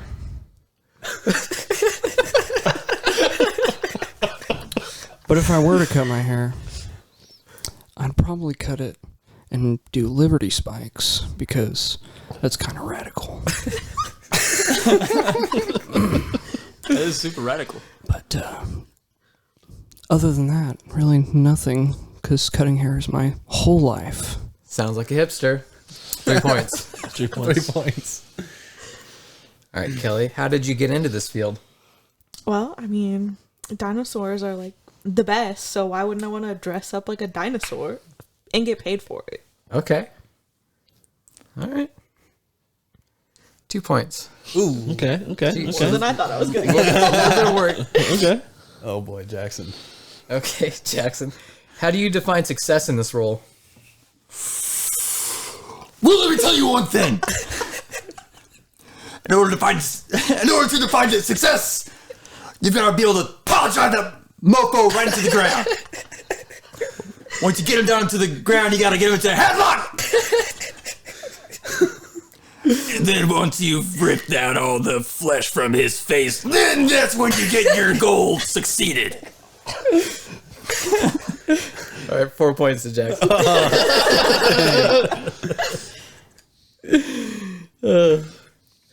All right, Kyle. What skills does someone in this role need? Yar! Well, what do we need is a strong back. And you gotta watch out for the stingrays. I'm always watching out for Calypso, the octopus that stole my mother. My dad wasn't there, or he would have stopped him. And now I'm just a little baby on the ship. What was the question again? It's about 9 a.m. and I'm already a little drunk. But I'm still catching fish, and you don't stop catching fish. Because you're a captain on a ship. But what I really want to do is be a pilot. When are we going to talk about that? All right, you get 4 points. Okay, thank you, Connor. Oh my god. All right, David. Where do you see yourself, or excuse me, Josh, where do you see yourself 5 years from now? Well, hopefully not plastered on a concrete wall from this job, you know? Just kidding. I'd love to be a successful crash test dummy. Hopefully someone who trains up and comers. I want to make a career out of this. Don't pull a fast one. All right, another 3 points for David. Damn it. Good. What are your top 3 strengths? Well, it really doesn't take much strength to cut hair. So I'd say in the fingers and maybe the legs, because you do have to stand a lot. So that's 2. You know, you definitely need eyes as well, because it's hard to cut hair when you're blind. I assume. I've never cut hair while blind. I blink sometimes, but normally I see what I'm doing. So I'd say eyes, fingers, and calves. 3. I like Good it. stuff. Oh, Kelly, what are your top 3 weaknesses? Well, I've got a big head and little arms. So that's 2. Well, for this dinosaur costume, that might be a strength. You never know. I don't think this was really thought out. So that's 3. Okay. Another 2. Does anybody No, know solid Meet the 2. Robinsons? Straight from Meet the Robinsons. The T-Rex and all of those Okay. things. I'm like, no, okay. Plagiarizing, so 1. There were no rules saying I couldn't cheat. I have Just no good. experience, so I don't know what the rules are. Okay, fair enough. Why are you looking for a new role? Well, let me tell you, I've been wanting to motivate people for a very long time. I see a little youngin' on the street, and I'm like, want to get you motivated? The children are off.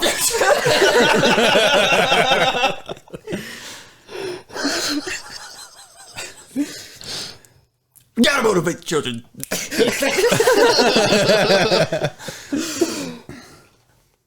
4. We'll give him 4. Okay, He's getting okay. really into this. All right. Are you open to growing in this role? Well, you gotta, gotta grow a little bit on the hip because there's only a couple people, so you gotta do a couple different roles. One of those. I know the octopus Calypso's been growing, and I gotta do something about that. But that's the only growing I've been seeing on the ship lately. More questions? 3. I'll give you a solid 3 for that.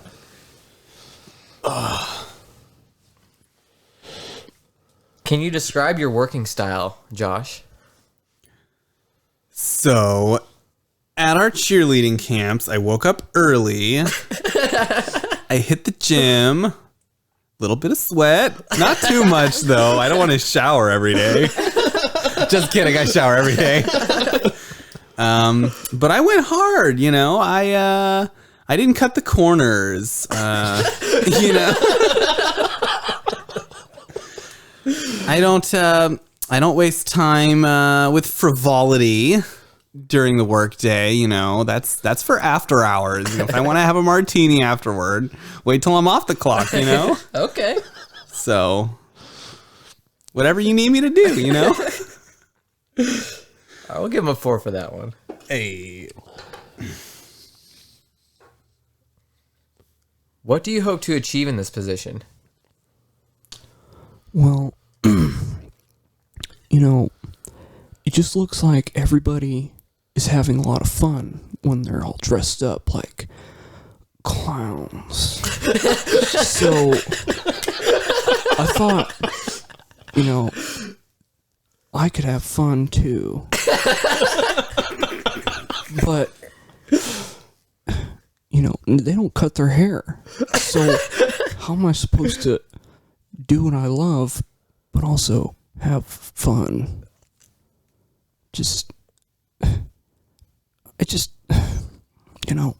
Maybe I'm not cut out for this. Maybe I should just stick to cutting hair. And, yeah. So you're trying to tell me you don't want to be a gigolo? Oh, I do, but they don't cut their hair. All right, we'll give Keifer a 4 for that one. Okay. I like where he was going with that. All right. What extracurricular activities did you participate in throughout your education? Well, the Smithsonian is right around the corner, so I just saw all of the dinosaurs and helped them put them together. So I know how to move like a dinosaur. Oh, okay. I've seen every single Jurassic Park. Right. Every single one. Multiple times. So Jurassic World? all of them. Everything. You gotta get that research down. Okay. We'll give her a 3 for that. Okay. Give her a 3 for that. Digging in a little. She's growing in her role. Yeah. Evolving.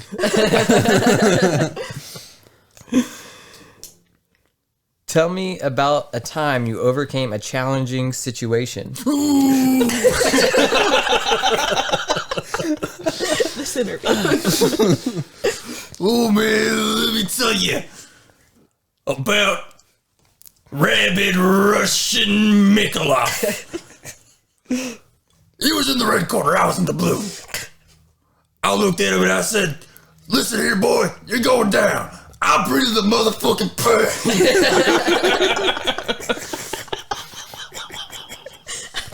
Start giving me the power bomb. Damn.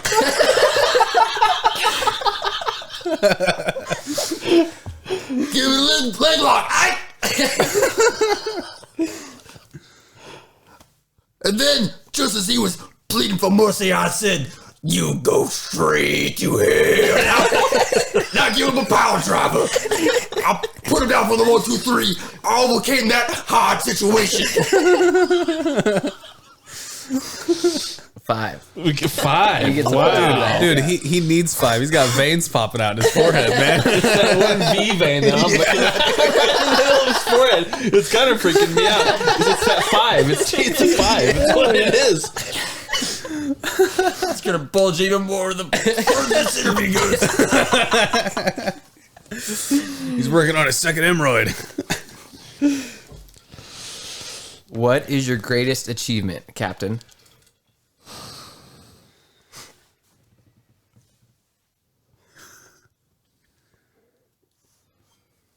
Well, it's probably the day that I named my boat. What's the name of your boat? Lorelai's vagina. I won't talk about Lorelai. Okay, then why'd you name the boat her vagina? She's one of my past lovers. She died from Calypso.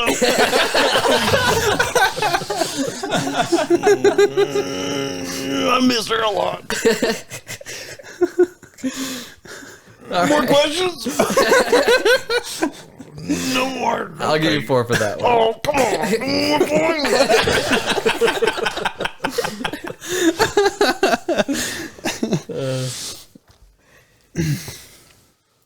How did you offer value in your previous role? I was waiting for this one. So, one of the biggest things I did was I was always there for my girls. Right. On the court and off the court. So, one time Jerry broke up with Jessica, and he went for a cougar, which, ew, first of all. Go hang out at the Blue Moon Cafe, Mom. You know what I mean? She needed a shoulder to cry on, and who was I going to be? I'm Josh. You know, I had to be there for her, so I had to step outside of my role a little bit and just be a shoulder to cry on. So, Good job, Josh. 5. Give Josh a 5 for being there. Yeah. What was her name again? Jessica. Jessica. Yeah. Hell of a girl. All right. Tell me about a time you needed to use your leadership skills. Well, there's not a lot of leadership that goes on in cutting hair because it's kind of a solo thing, but there was a kid that came in to get his hair cut for his parents, and we had this new guy from the local beauty college. His name was Josh. And, well, we don't really talk about him too much, but he kind of gave the kid a reverse mohawk of sorts. Oopsie. And, we really had to just pull our bootstraps up, as they say, and figure out how we were going to solve this problem. And everybody looked to me because I was the best person there. And I just said, shave his head bald. You know, it's fine. He's a child. It'll grow back. We'll give him 4 for that one. Very good. Bringing Josh into this. I feel like you're the only one throughout this whole thing who's stayed consistent. Well, Jackson too. Like I feel like our voices have slowly evolved into like the character they were meant to be. You know. Do you think David or Josh should lose a point for doing that to that kid? It's pretty rough. I don't know. Allegedly. Why do you think I quit beauty college? All right.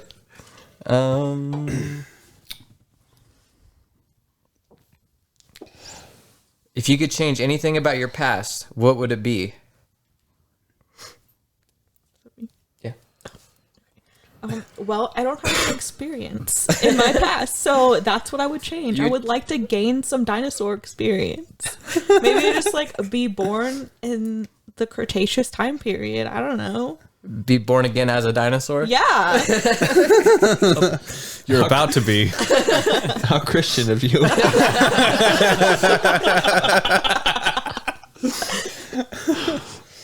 Give a solid 3 for that one. So 3? Yeah. All right. We got a close game here, guys. One of us is going to get this job. Not me.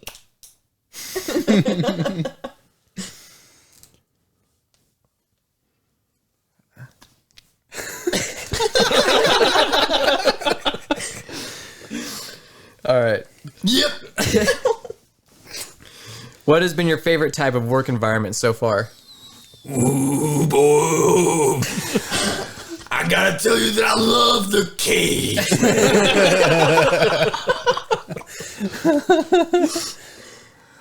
When I'm in the cage, it's just me and whatever problem that they decided to put in there with me. And I'm the problem solver, you know what I'm saying? I get on the top of the cage and I look at my problem right in the middle of the mat, and then I look out into the crowd and I see my number one fan, Josh. My number one fan, Josh, out there dressed in the nines and jackhammer gear. And that's where I jump off and I drove the elbow of the motherfuckers right into the motherfucking skull. Give a 4 for that one. That's pretty good. Grab his dick and twist it. Twist his dick. The old dick twist. That's Vladdy's move. We don't lose it. All right, these guys get bonus points.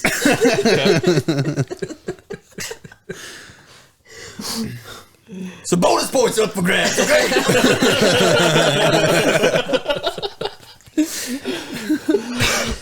All right.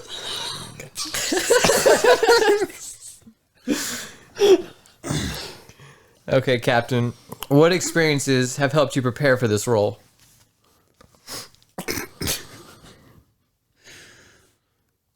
Well,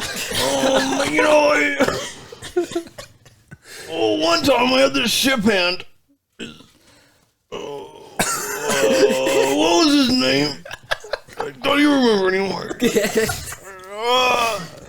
think his name was Justin.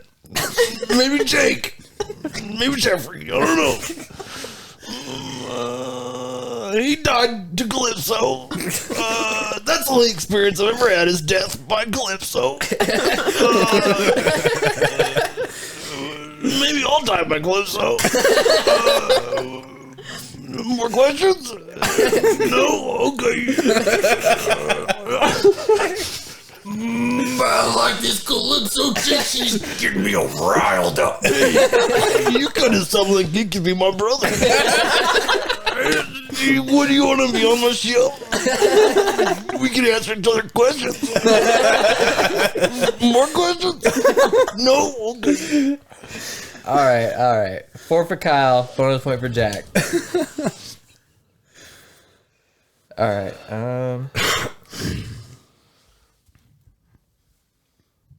So, Josh, give me an example of a time you had to use an unconventional solution.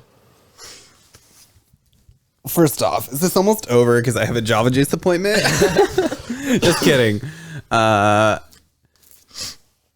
So unconventional, kind of my middle name. Remember I told you about Jessica? Right. So when her boyfriend broke up with her, she wanted to go straight to the bar. And I said, no, girl, we need an adult jungle gym, right? Our bodies are made for it. So I took her. Out to Funko's adult party house, and we just swung on monkey bars, played in the ball pit a little. They've got a huge ball pit. And then we had Oreo blasts on our way home. No alcohol necessary. I don't know. I'll give him a 4 for that. That was pretty good. All right. Keifer, tell me about a time you had to make a difficult decision.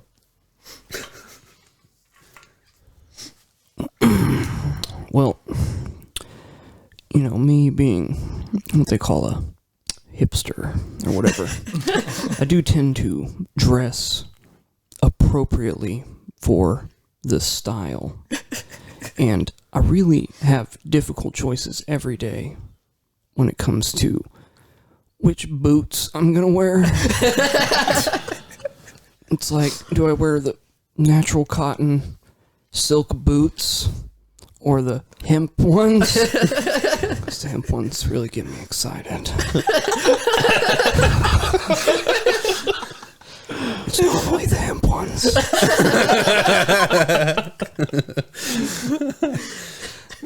I'll give him a 5 for that one. That was pretty Dang. guys are composing yourselves, man. I can't not laugh in the middle of mine. I think that's kind of Josh's personality. He's happy. Okay, so Kelly, why are you interested in this position? Why wouldn't I be interested in this position? Right. That's the question. Oh shit! She's interviewing you now. Shit. Short but sweet. We'll give it a 3. Solid 3. Okay. I'm getting some 3s here.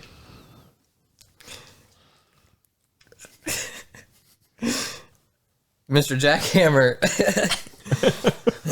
what makes you qualified candidate for this role? I've always wanted to motivate kids. And if anyone out there thinks that they can get between me and motivating kids, they can suck my fat and call me beef katana.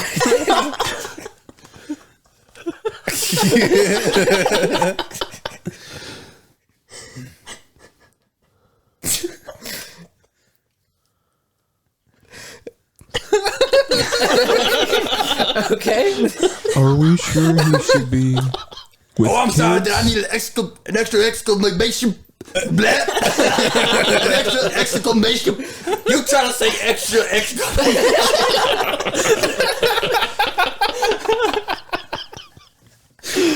I wasn't gonna give him a 3, but after that, we'll give him a 4. For that was pretty good. For real though, you say that shit. Good show. Okay, Captain. What strategies do you use to diffuse tense situations?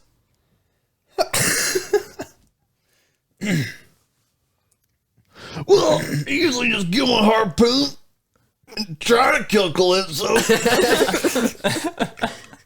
All I can think about is Calypso. Maybe I'll kill him. I don't know. Okay, I remember the deckhand's name. His name was Josh. Whenever he was out there with me, Gunna threw him in there too, but I don't know what happened to him. That's how I try to overcome the situation. You got any more questions? No? Okay. What happened to your body, man? Look, dude, I've been doing some stuff, and I don't want to talk about it on TV. Okay. Okay. But I don't know what's happening. I don't know what's happening to me right now. I think you're kind of cute. I think he's cute. Oh, I found Josh. There he is. I think Calypso spit him out. All right, I'll give you a 4 for that one. That was pretty good.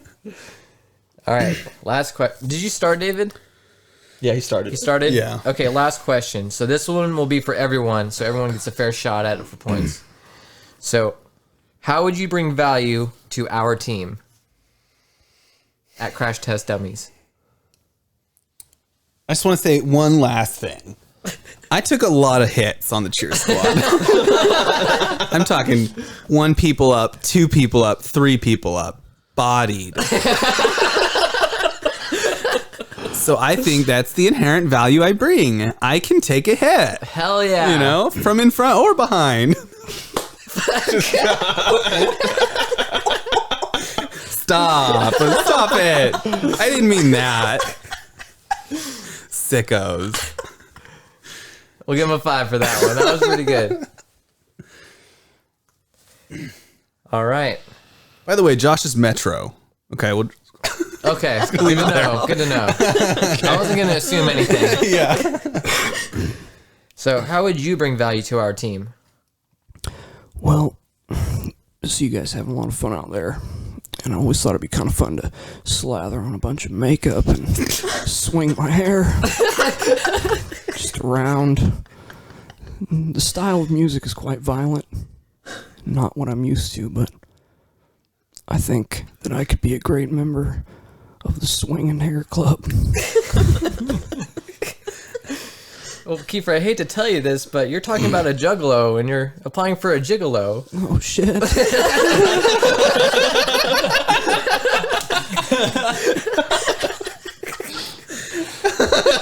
Dude. This is the wrong place. I legit had this backwards the whole time. 4. Oh my god.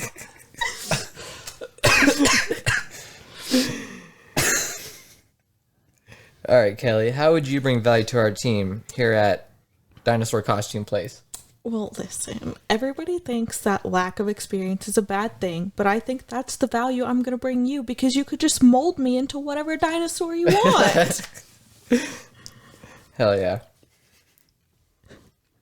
Very malleable. She's malleable. Yeah. You want to be any type of dinosaur. Any type. Brachiosaur, T-Rex, other things. Right. But I can't fly, so I guess I can't be a pteranodor. I'm sorry. Okay. Pterodactyl? Pteranodon? No. Pteranodon? You can't be any of these? Nope. Okay. Nothing with a T. Okay, we'll give her 3 for that one. I'm almost afraid to ask it, but Jackhammer, how would you bring value to our team? Well, besides the obvious of beating down every goon, bad guy, or villain that comes within our parameter, well, I'll immediately buff up the whole company's muscle mass up to 85% overall for the whole company, and your Christmas cards will look a whole lot better. Give him a solid 3 for that one. Jax. Oh, is there not enough exclamation points? You went too hard in the beginning. That's the problem. Yeah. All right. And Captain, did you already answer this? Okay. How would you bring value to our team? Well, if I could just get Calypso, I think he's got the gold. And he's also might have my mother and Lorelai. If I could just get them both back, we could be a family again. All of us, I just need them back, and maybe I could get the gold too. And that's how we bring value to the family. Captain, Thanks, Jackhammer. it sounds like this Calypso's a real bad guy. I'm thinking you and I tag team up for it. I'm gonna need you to get right behind him, and I'm gonna throw the harpoon at him. What do you think about that? Ooh, it's a straight fight. I love it. You think he's got the gold?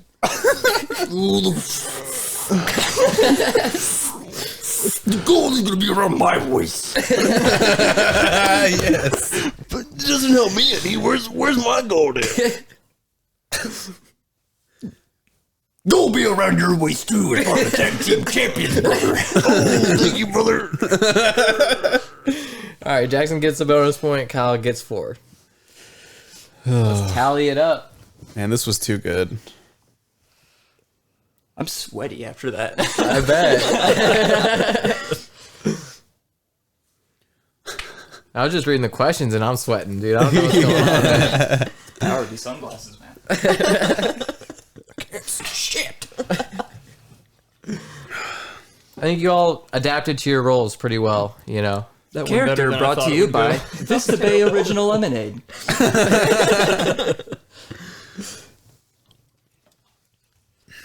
Wow. I gotta say, I'm honestly not a big fan of seltzers, but I really like Not bad. this. Yeah. I have 23 points. Jackson had 26 points. David had 21. Keifer had 24. And Kelly had 16. Dang. The Jackhammer. I was fighting hard for those points, man. You get the job. I think I might have an aneurysm going on. That V is still there in your forehead, even though you're not. Man, I would have hired the captain just to put him in the cockpit with the 2 people flying the plane, man. Like, It's gonna be a good flight today. That was really good, Connor. yeah, Oh, you guys are the ones that made it good, man. That was awesome. The thing is, I probably could have made it sound more like Macho Man if I really tried, but I was trying to not do Macho Man. Right. All right, so we have 3 things left. Keifer is releasing an album soon. He's been working on it for what, about a year now? 2 years? I mean, really? Well, I mean, I've written music forever. I've been seriously trying to re-record all the songs since like December. Yeah. So I figured I'd have him on. We'd have him on this episode to play one of the songs off the upcoming album, and then after the album comes out, we'll have him on to talk about the album and the whole process behind it. So, did anybody get that song off the Dropbox? I think I sent it to. I have it, and I'm ready. Are we ready to play? Oh, it's just like a Celtic. Okay. I was like, man, it's the fucking same thing. Are we ready to go? Yep, go for it. Okay. It sounds good.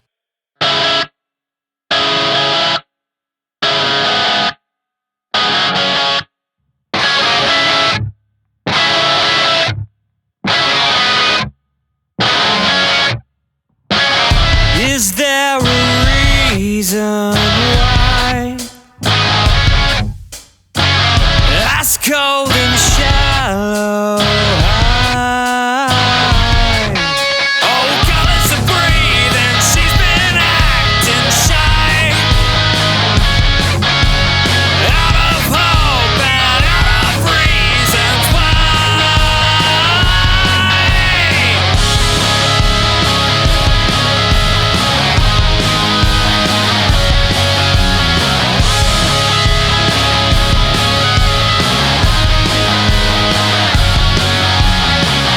I guess the reason why she drowned in all the light. Oh, colors of breathing, something's in your eye. Is it a speck or an incubating fly? All my life I gave the time, never keeping up with all the lies. All that time I gave my life, never had more than I said goodbye. All my life, all the time, all my life, all the time.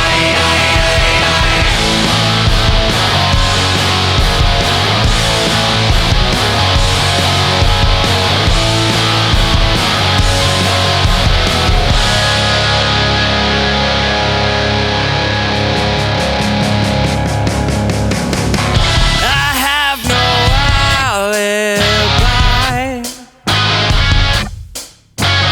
Can't fake the perfect crime.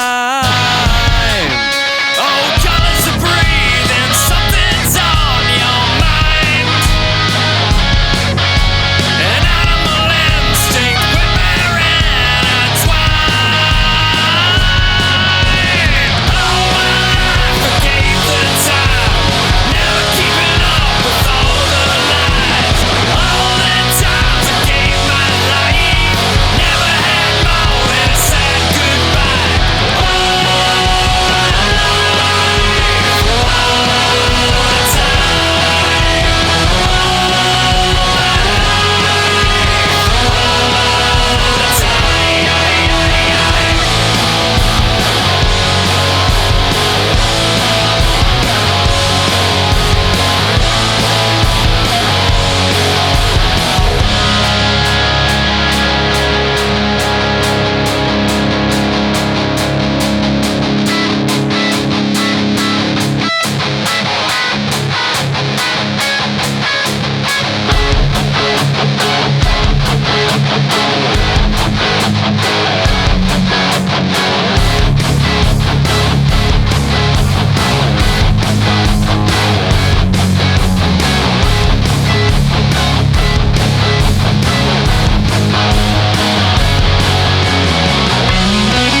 I'm really impressed, dude. Yeah, me that's really too. good, man. Wow. Yeah. Do you actually play the drums, or do you use? So I can software? play drums, and I have a drum set at my brother's house, but we use I use Easy Drummer, Okay, but we also have Superior Drummer, which is the superior version of Easy Drummer. right. But the biggest difference between the two, like Easy Drummer, you just have a bunch of MIDI patterns that are made by someone else. Basically, they record a bunch of drum parts, and then you can use the MIDI pattern, which is basically just telling your computer which things are being hit, and you can change a drum kit to any drum kit you want. So you could use, I don't know, something that sounds more like Led Zeppelin, or then you could use something that sounds more like Green Day, and you can have the same exact drum pattern played on any drum kit.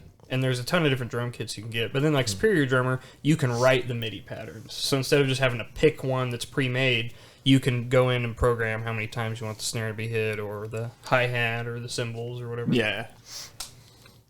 Pretty good. So you did all that work? That's all you? So when I started, because I've wanted to do an album forever, just because I like writing music and I have a ton of stuff that I've never released. I just show people randomly when I'm like at work or other places. But Hey, you want to see some music? I wanted to release stuff for a long time, but mainly the reason that this even started was there's this guy at work that released a song on Spotify, and Apple Music and everywhere else, and I was like, well, fuck, if he can do it, so can I. Was it like Uncivil Obedience or Oh something? God! Oh, And yeah, so- I listened to Check that. it out, guys. Yeah. Check it And out. so I was like, well, if he can do it, it's got to be, relatively simple. I've just never tried to, and it was super easy to figure out how to release that stuff. So I was like, I'm going to record this whole album. And then when I started doing it, my friends I used to play with were like, oh, you're actually doing it. They're like, we'll help you. And so that song was, I played the guitar, the rhythm guitar, and the lead guitar part for like the solo. My friend Tyler played the other guitar part that was playing like the notes while I was playing chords. My friend Kainen played bass guitar, and Tyler programmed the drums on that one. Sweet, dude. But Kainen enjoys doing the mixing and mastering, and I freaking hate it, so I just let him do it. It sounded It's- really good, He is dude. getting really good at it. It sounded It blows my legit. mind. Like, if you listen to it with, like, headphones and stuff, you can hear, like, his bass part, and it's good. Man, it's really impressive, Keifer. I'm like shocked. Yeah. Thanks. You know what it kind of reminds me of is that old Guitar Hero song. I think, Connor, you loved that song specifically. That one, I can't remember the name of it, but it's like, it's got that part that's continuous throughout the whole song, but it's like, oh yeah. That's PDA by Interpol. Or no, that's That's Reptilia by Yeah, Strokes. okay. Yeah, the Strokes, yeah. Oh, yeah. Yeah. That's kind of what it reminded me of. Yeah, that's a good song, yeah. That's kind of what I figured you guys would say, because I've listened to it plenty of times now, and I have my own thoughts about what I thought it sounded like or whatever, but when I listen to it, that's what it reminds me of. Yeah, dude, it's really good. Like, as I was listening to it, like a lot of the instrumentation reminded me, like, except for the solo part, I want to cut that part because the solo part reminded me of something else. But a lot of the instrumentation, I don't know, it reminded me of. Have you listened to Rise Against? Yeah. Like, especially that part Yeah. where They use a lot of octave chords, so in the second part of the chorus, whenever it's... Yeah, that was good. yeah, the second part of the chorus, whenever there's the vocal harmony and stuff, there's also the guitar harmony, which is the octave. yeah, that's exactly chords. what it was Yeah, reminding and me Rise of. Against uses a ton of those octave chords. And then, like, as soon as like you busted into the solo, like the very beginning of that solo, it sounded a lot like the solo for "Search and Destroy" by Iggy Pop. yeah. I kept hearing that, and I was like, oh, it sounds a little bit like "Search and Destroy" by Iggy Pop. And then as the solo kept going on, I was like, it sounds a little bit more like Iggy Pop. That's cool. It's obviously different, but I was just like, it's kind of like within the same structure. Yeah, I like it, dude. Man, I can't wait for the full album. So when do you think you're going to release it? Well, Yeah, I'm waiting on Kainen because we have these two songs. We decided I wrote this song a long time ago when I was working at the hospital called "Remember to Breathe," and then I wrote another song, which basically, whenever I started making this album, originally it was years ago. I couldn't ever get anybody else to help me, so I was like, I'm gonna do my own like solo thing. So I named it Social Survivor, and that's gonna be the name of the band, I guess. And I made this really cool album cover of When I was working at Freeman, we had these razors that we used to cut open boxes, and I took a picture of it one day, and I was just like running it through like a million filters, and it ended up coming out looking really cool, and I like colored in the engravings in it with like a gel pen, and it ended up turning out, oh goddamn. It ended put up this turning on out the- super good. I'll put this in our. It looks very 90s. Our grunge, notes. which Oh, that is so cool. Yeah. that's kind of what I was going for. But Cool. it had cutter. That was like it was Jiffy Cutter was the thing, but I didn't color in the first part of it. So I was like, well, I have to have a song called Cutter. So I wrote a song called Cutter, and then I wrote a song called Remember to Breathe. And then when we re-recorded them recently, Remember to Breathe ended up ending with this like droning bass note. And Kainen's like, it'd be really cool if the next song started with that droning bass note. Always cool in that. And Very I was cool. like, and so we were trying to figure out how to do it. So that's pretty much that's the last thing. Figuring Nice. out how that transition's going to work, and then it'll pretty much be done. I'll just have to copyright everything and then release it. But like Linkin Park does that a few times in their songs. Night Versus does that in their ending song to the next song of the next album. Yeah. Oh man, I love Night Versus. Yeah, that's really can impressive, nerd out about Keifer. Night Like Versus. I'm super impressed, dude. thanks. Wow, man, I was blown away just now.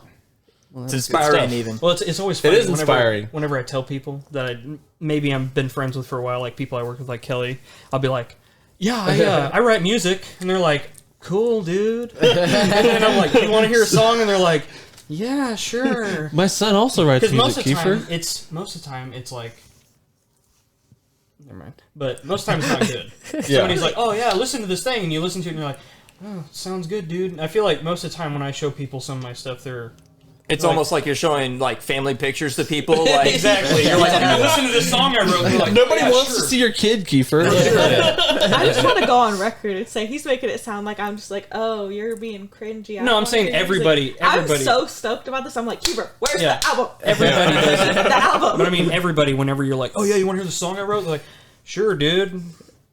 And then most of the time when you listen to crap people write, it's crap. It's that. And I feel like I'm not going to show somebody something I think is not good. Right. Really And most of impressive. the time people are like, oh yeah, it's actually good. That is the most annoying comment I get from most people. When somebody says, wow, that's actually good. It's like, well, actually, fuck you. No, I assumed it'd be good. I didn't think it'd be that good.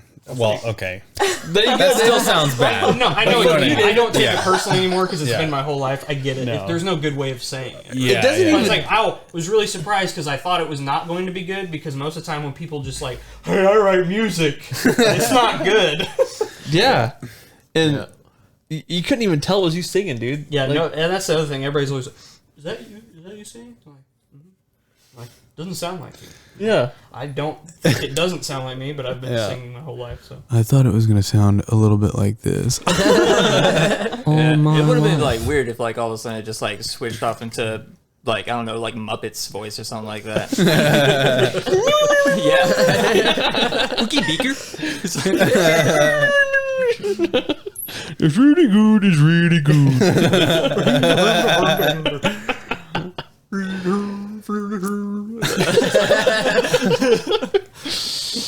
All right, so now we got just a couple more topics before the episode's over. Let's try to power through these ones. Power. So, Keifer had a question for us. Take it away, Keifer. Okay, I'm gonna see if I can word this correctly Okay. because I'm going for a specific thing. Okay. It's basically if you could pick a game was the original question, but game, movie, TV show, book, whatever. But for me, it was if you could pick a game that you wanted to be redone by a different like gaming company. So like if you could pick like a specific person or a specific company to remake any game that could potentially change it to make it just better because it was crappy before, or just change it to be different than it was because you want to see a different tone for that specific kind of game. So I'll go first just so maybe you kind of understand what I'm saying if I didn't explain it very good. What I would want to see is Naughty Dog remake Mercenaries made by Pandemic. Okay. So originally my thought was when I first thought about this, I was like, well, I'd like to see it done in the tone of like Uncharted because it was kind of a goofy kind of game anyway, already in itself, kind of had the weird humor. But then after I started thinking about it, I was like, it'd almost be better if it was done in the style of like Last of Us, very serious, very horrifying, because it could be very cool if you're telling the story of like a mercenary in a super serious tone, and it could show you like the horrors of war and the things that happen. And I feel like they do a really good job of that in Last of Us. So they could do a really good job telling a real war story. Yeah, because like mercenaries are always depicted as like these rough and tough, you know, grab a beer after a battle kind of dudes. You know what I mean? Right. Yeah. Maybe not in that game. I don't know. I never played that game, but Huh. So it has to be Naughty Dog, yeah. It has to be any game, movie, show, whatever, made by a development studio into a game. No, you can pick a movie and be like, I want to see Christopher Nolan rewrite, you know, Spider-Man or something, you know. All right, so you did say game, so this counts. Candyland, all right? And I don't want it to be remade by anybody. I want it to be Disney putting it into like their main theme parks, and it's actual candy. You get to eat that shit, and you get to play it like a real life Candyland board game, you know? It'd be sick if there's like a Willy Wonka's factory That's in exactly what I was Candyland. thinking. Yeah, because my first thought was like, man, this is like Willy Wonka, dude. That's cool, dude. I'd go. Yeah. Be like the Star Wars thing they put in Disneyland, but Candyland. Right, yeah. Then they That'd would be have fun. like trash, recycling, and vomit. I think I'd want to see like, and this is because I love From Software, but I would love to see Guillermo del Toro handle like something in the Bloodborne universe. Like, just give him free reign to build the costumes and design to make. Well, he probably doesn't design all that stuff by himself, but write the story, all that stuff. Just like, And you know he would do great with the monsters. yeah, dude, that's exactly right. That's exactly right, Kyle. I want to add a note to that. I would want to have Guillermo del Toro and Alex Party work together to create the monsters. Alex Party, for those of you who don't know, did the artwork for the second The Used album in Love and Death. Oh yes, dude. That'd He's be one of my sick. favorite artists in high school.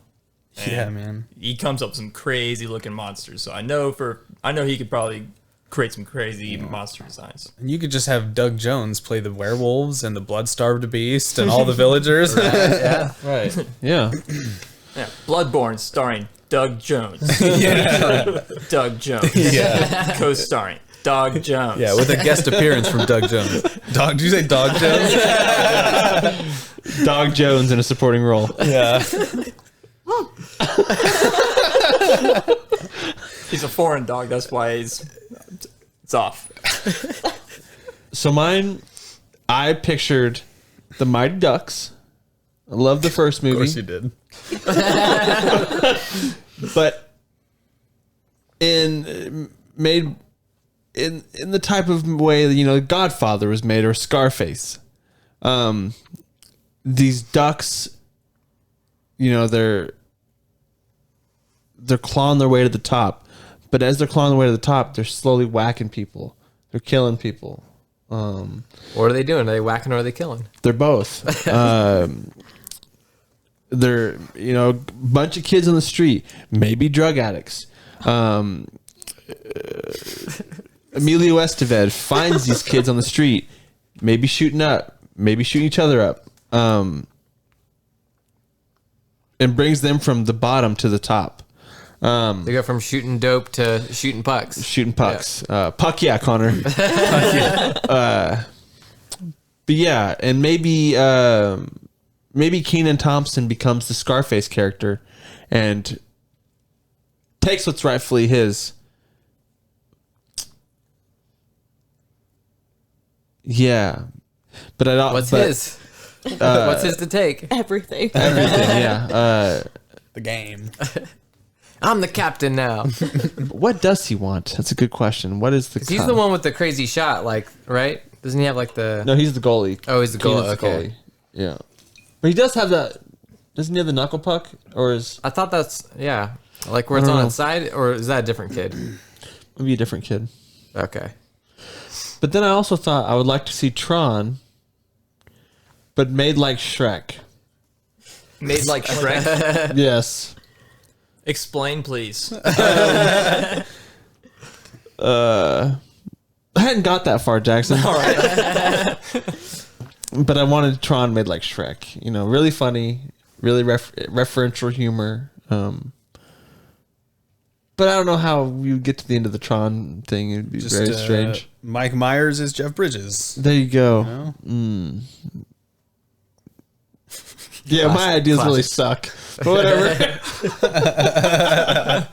Am I still to build a perfect system? Yeah, baby. Not in my swamp. Yeah. That's it. So I was thinking of like a book, because the Life as We Knew It series. Has anybody read that? So it's kind of like an apocalyptic type series. It starts out with the moon comes closer to the Earth, and it's way too close to the Earth, and just all of the dramatic effects that causes. But I would want it to like be rewritten by someone down the genre of like Stephen King or something, so it's got a more of a horror aspect to it. Okay. That'd be really cool. Yeah. The relationships of the people, and we're running out of food, or this weather happened because of the moon, how are we going to live? I would just want it to be a little bit more horrific and graphic. Now, would the moon be close enough to the Earth that maybe aliens were on the moon and they're able to just simply jump and land on Earth? I'd be open to that. Maybe they got nice tentacles that they're able to grab. Pull the Earth even closer. Yeah. What book's that called again? It's The Life as We Knew It. Okay. I think I need to get like Audible or something and start listening to some books. Yeah. If you have a library card, you can download Libby, and you can get free. Okay. I always forget They're about all that. free. I always forget about you It's telling me the that. best app, dude. What the Oh, you hell? use the library Time to card. go to the library. Yeah. Holy cow. But you need 2 forms of identification if you go there. Has anybody read the Battlefield Earth book? Nope, I'm not a big L. Ron Hubbard fan. That's good.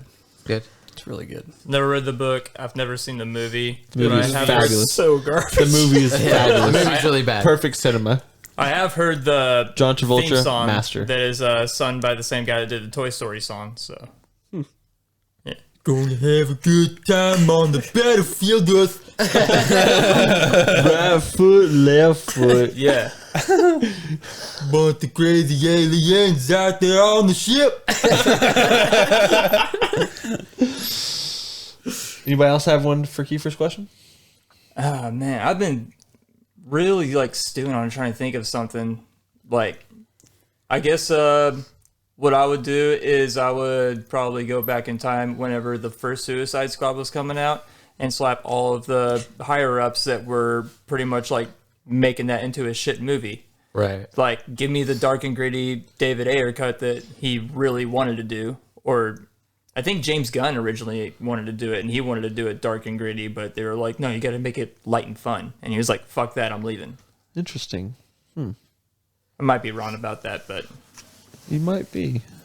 yeah, I'm definitely wrong about that. James Gunn did the new one. So that's your But thing? yeah, I would like to see what the first Suicide Squad movie would have been, especially how the Joker could have turned out to be, you know? Right. We got such a horrible Joker with Jared Leto. Jared Leto arguably could have been the best Joker, but because of like how shitty they did that movie and how they made his character out to be and cut all his parts, we'll never know. Yeah, he really like he didn't necessarily redeem himself for me in the Snyder Cut, but he No, definitely because he was gave me- asking to give Batman a reach around. I mean, Yeah, that was really weird, wasn't it? no, but it just kind of gave me a glimpse at like what he could have been like if they had really Right. like fleshed him out a little bit. You know what I mean? Instead of I don't know. making I don't know. I've always felt the DC universe needs to do the exact opposite of Marvel and Yeah, just be man. dark and gritty, like this new Batman movie. Yeah. Robert Pattinson killed it, yo. Yeah. Yeah, there's room for both, dude. I don't know why they have to do like freaking. Yeah. Anyway, All right. So before we finish this out, Kelly had a little question for the gang. So, what is your favorite anime weapon? Anime weapon. And what would you want to wield? So like me, my favorite anime weapon is in Bleach. It's Renji's Zanpakuto. But these little chicken wings would not be strong enough to wield that. Talking about Zabimaru. So, yes. So I would want Azuma's chakra knives. Okay. Like the brass knuckle looking Yeah. and the blades. Oh, from Okay. Naruto? Yes. Yeah, dude. Can you use like the air chakra or whatever? Everything. I would want all of it. Okay. Those things are pretty dope, man. Yeah, they are. Since we're being nerds, you know. Actually, I was just thinking about this. You know the guy that killed him with Yeah. the scythe? That scythe was Ooh, dope. yes. Except you'd have to be immortal or it wouldn't really do its job. Because he would have to like stab himself and Right. you know. That's how I feel about the scythe and noblesse. Yeah. I almost said that, but So flipping that on its head, hero killer Stain, his like ability, if that was just like a weapon, kind of do that deal. Okay. Where he like basically if he cuts you and he licks the blood off your blade, off his blade, it stuns you for like a undetermined amount of time. If you're a certain Depending on blood your type, yeah, right? blood Yeah. types, yeah. Huh. Yeah, any kind of like mind, like body controlling or something like weapon, that would be sick. Okay. Mine is a total cheat because I would not use it as a weapon. But in the anime Parasite, how the dude's like arm becomes like a whole parasitic weapon. You know, it can do whatever it wants, but it's disguised as a regular hand. Right. I would use that hand to play some epic guitar. I'm not Oh yeah. That's what all I do. I just be like, well, I'm the next Eddie Van Halen, but Eddie Van Halen ain't got shit on me. Right. Yeah, that is the weapon of choice that I would choose, and I would slay everyone with my music. Nice. For me, I was always a really big fan of Gundams. They're like laser sword, even though it's pretty much a lightsaber. But I always really dug how they would pull it out and they would do this really cool maneuver. And they'd be like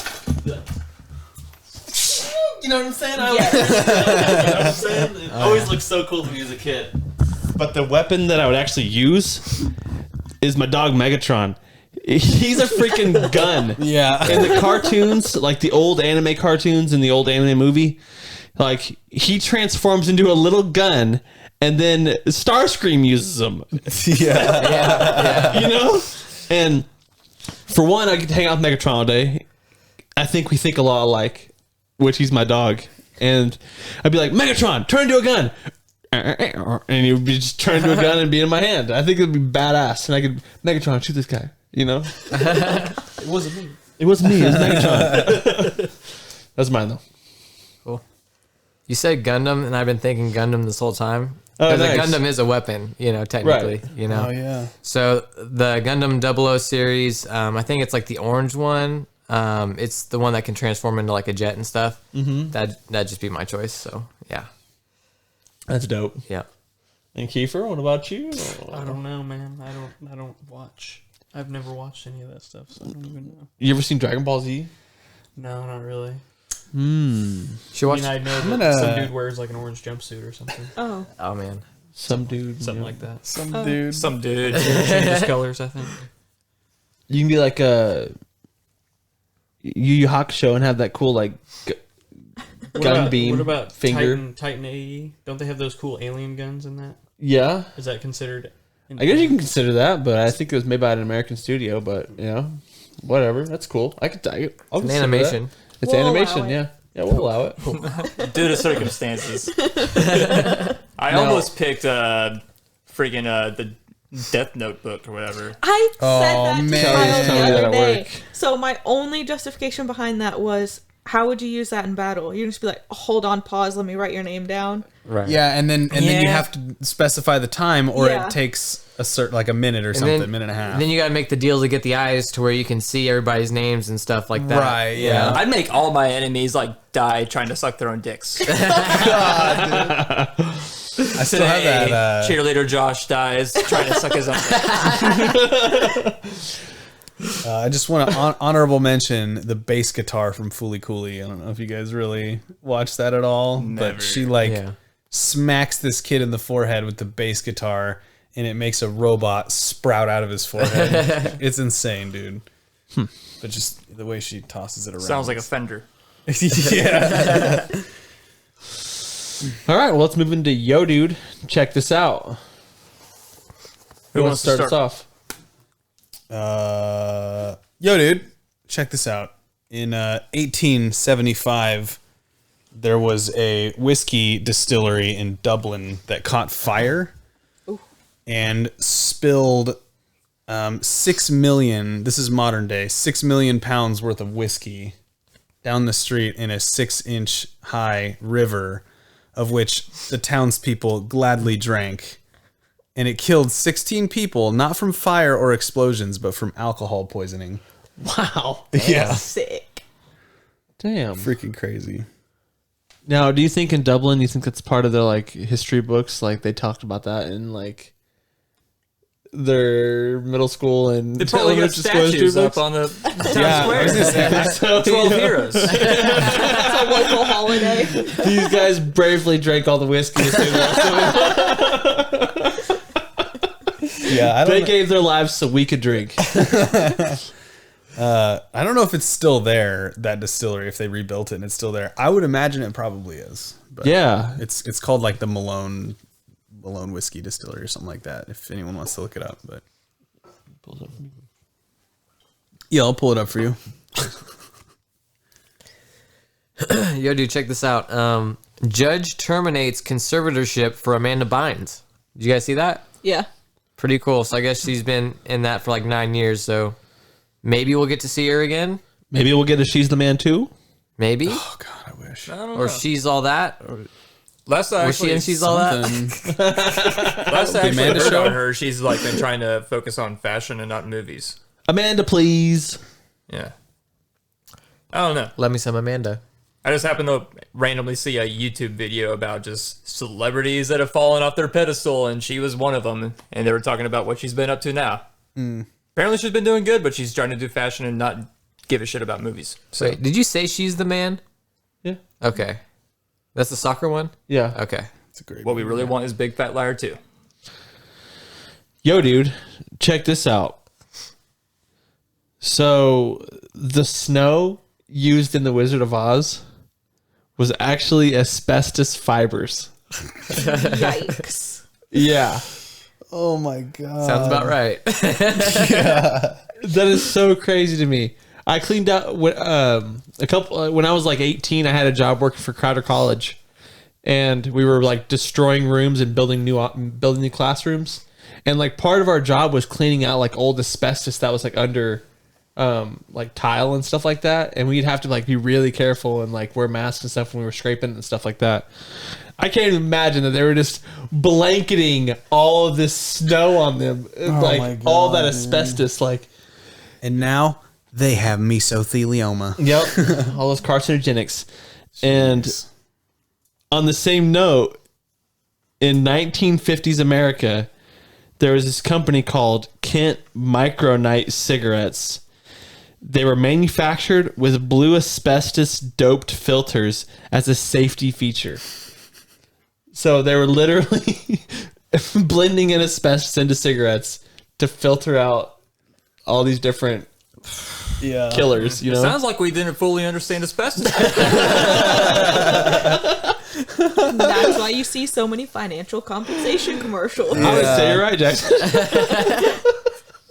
It's like, wow, man. Sounds like we didn't really have figured out in the good old days. Yeah. And do we have them figured out nowadays? Absolutely I don't think so. I don't think so. I love it when people say, that's why I don't trust science, because it's always changing. You're like, well, would you rather still be smoking asbestos cigarettes? Or like, For real. All right. Yo, dude, check this out. Olympic gold medalist. Please, excuse me mispronouncing his first and last name. It's spelled K-G-E-L-D. Kjeld? Nuis. N-U-I-S. But he's a 3-time Olympic speed skating champion from the Netherlands. He broke his own speed record on ice by reaching 64 miles per hour on a frozen Norwegian lake. But very recently, he wanted to try to see if he can break over 100 kilometers per hour while skating on ice. How he was able to do this is he had a truck, like he got like a Red Bull truck in front of him, and then that towed like this giant, it kind of looks like a batting cage, but with, like plastic or something like all around that. So there's zero wind resistance going against the skater as he's skating, and he was able to reach, he's the first one to reach across 100 kilometers per hour. Wow, man, he was Which is hauling, like dude. 80 something, right? Miles per hour. I saw that video that he's talking about. Yeah, trying to find out. I think it's exactly like what that is. 82 or 83 miles an hour. Wow. Can you imagine, dude? Imagine Can you eating imagine? shit. Falling? You'd slide forever, dude. Yeah. The cool thing about this article is that it doesn't tell me the miles per hour, only kilometers per hour. Because it sounds way faster when you say it like that. Like, I literally thought you were going to say the cool thing about this article is it doesn't have any asbestos. Not the previous record though was because I was thinking like, oh man, they must have just done that so he could get like, I don't know, probably like blaze past the record. Turns out the previous record was like 97 kilometers per hour, Oh, which is still pretty fast. Dang, man. But it's like, damn. yeah. Right. Who's going to break 200? Yeah, he was going to be the one that could break 200, even though as of right now, 103 is the only thing that is considered theoretically possible. Yeah. That's With insane. zero resistance and Rocket the best skates. skater to ever do Rocket it. So. skates. Yep. Rocket skates, there we go. Yo, dude, check this out. In the Jeepers Creepers movie, the 2001 one, so like the first one. The one with Justin Long? Yes. Oh, yeah. he was in Him it. and Gina Phillips weren't allowed to meet Jonathan Beck, the guy that played Jeepers Creepers. They weren't allowed to meet him before the movie. So they didn't see him in his makeup, and they didn't see the truck. They didn't see anything. So the reaction was like genuine the first time That's they saw so him awesome. on screen when they were filming. Wow. Wow. They need to do that more often with horror movies. Yeah. Wow. Yeah, because you don't see the humanity behind it. All you see is the monster. That's really cool. Yeah. Wow. Really looking forward to the new Jeepers Creepers movie. Hopefully it's Same. Hell good. yeah. They've been doing really good with horror like reboots lately. So. Yeah. Like they said that they are completely disregarding Jeepers Creepers 3, even though it shoves its way in the middle of 1 and 2. So it's like, how do you disregard that? It's basically like if you made a movie connecting, it's like, we're not going to acknowledge Rogue One at all. I mean, Even though it's the X-Men movie does that Yeah. goes directly into A New Hope. Right. Last Lion Jedi King is no 1.5. longer canon. No, I would say Lion King 1.5. Yeah. Oh, yeah. What's on the menu? Isn't 1.5 though like just Tim and Pumon's perspective during the first one? Timon. Tim and Pumon, what are his names? Timon and Pumbaa. Timon and Pumon. T-Bone. Kyle was over there just like, what are you talking about? Are you saying it right? And then like he's like, oh, you fucking idiot. It took him a second Oh too. my God, Jackson, you have to write a comic book. Oh my Tim gosh. and Pumon, is that what he said?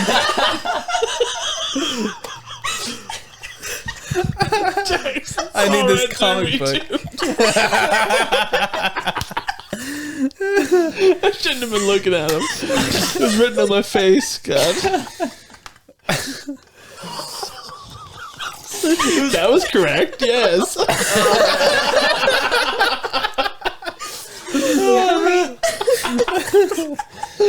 Oh, man. Yo, dude, check this out. Mikhail Kalashnikov designed the AK whenever he was injured in a bed.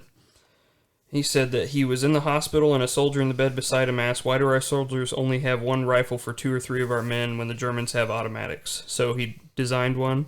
He made a machine gun for a soldier. And the AK was developed in 1945. It became the weapon used by the Soviet Army in 1949. And then it was actually only made up until 1959. And after that, the AKM was made. So pretty much every AK after that, even though we all call them AK-47s, it's the AKM. And after that, it hasn't changed since then. The design of the AK has pretty much never changed up until I mean, the design of the AK that most people use, other than like the Russians. Wow. So it's been the same for almost 70 years, and it Dang. still works. Holy cow. Great. That's crazy. Yep.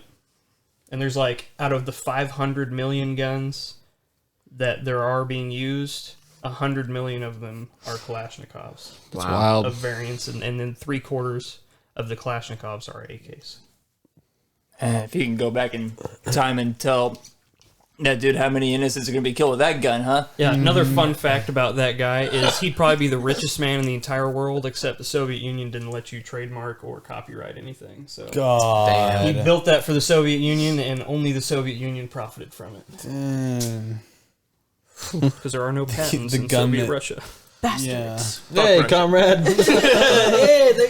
Literally the gun that pervades like Eastern Europe, all of the Middle East, and the hood. Like, How many AKs have you seen, David? not a one. Really? Yeah. Well, I mean, That's you, weird. You I really weren't actually in the have field seen out there, one. were you? I Really? own one.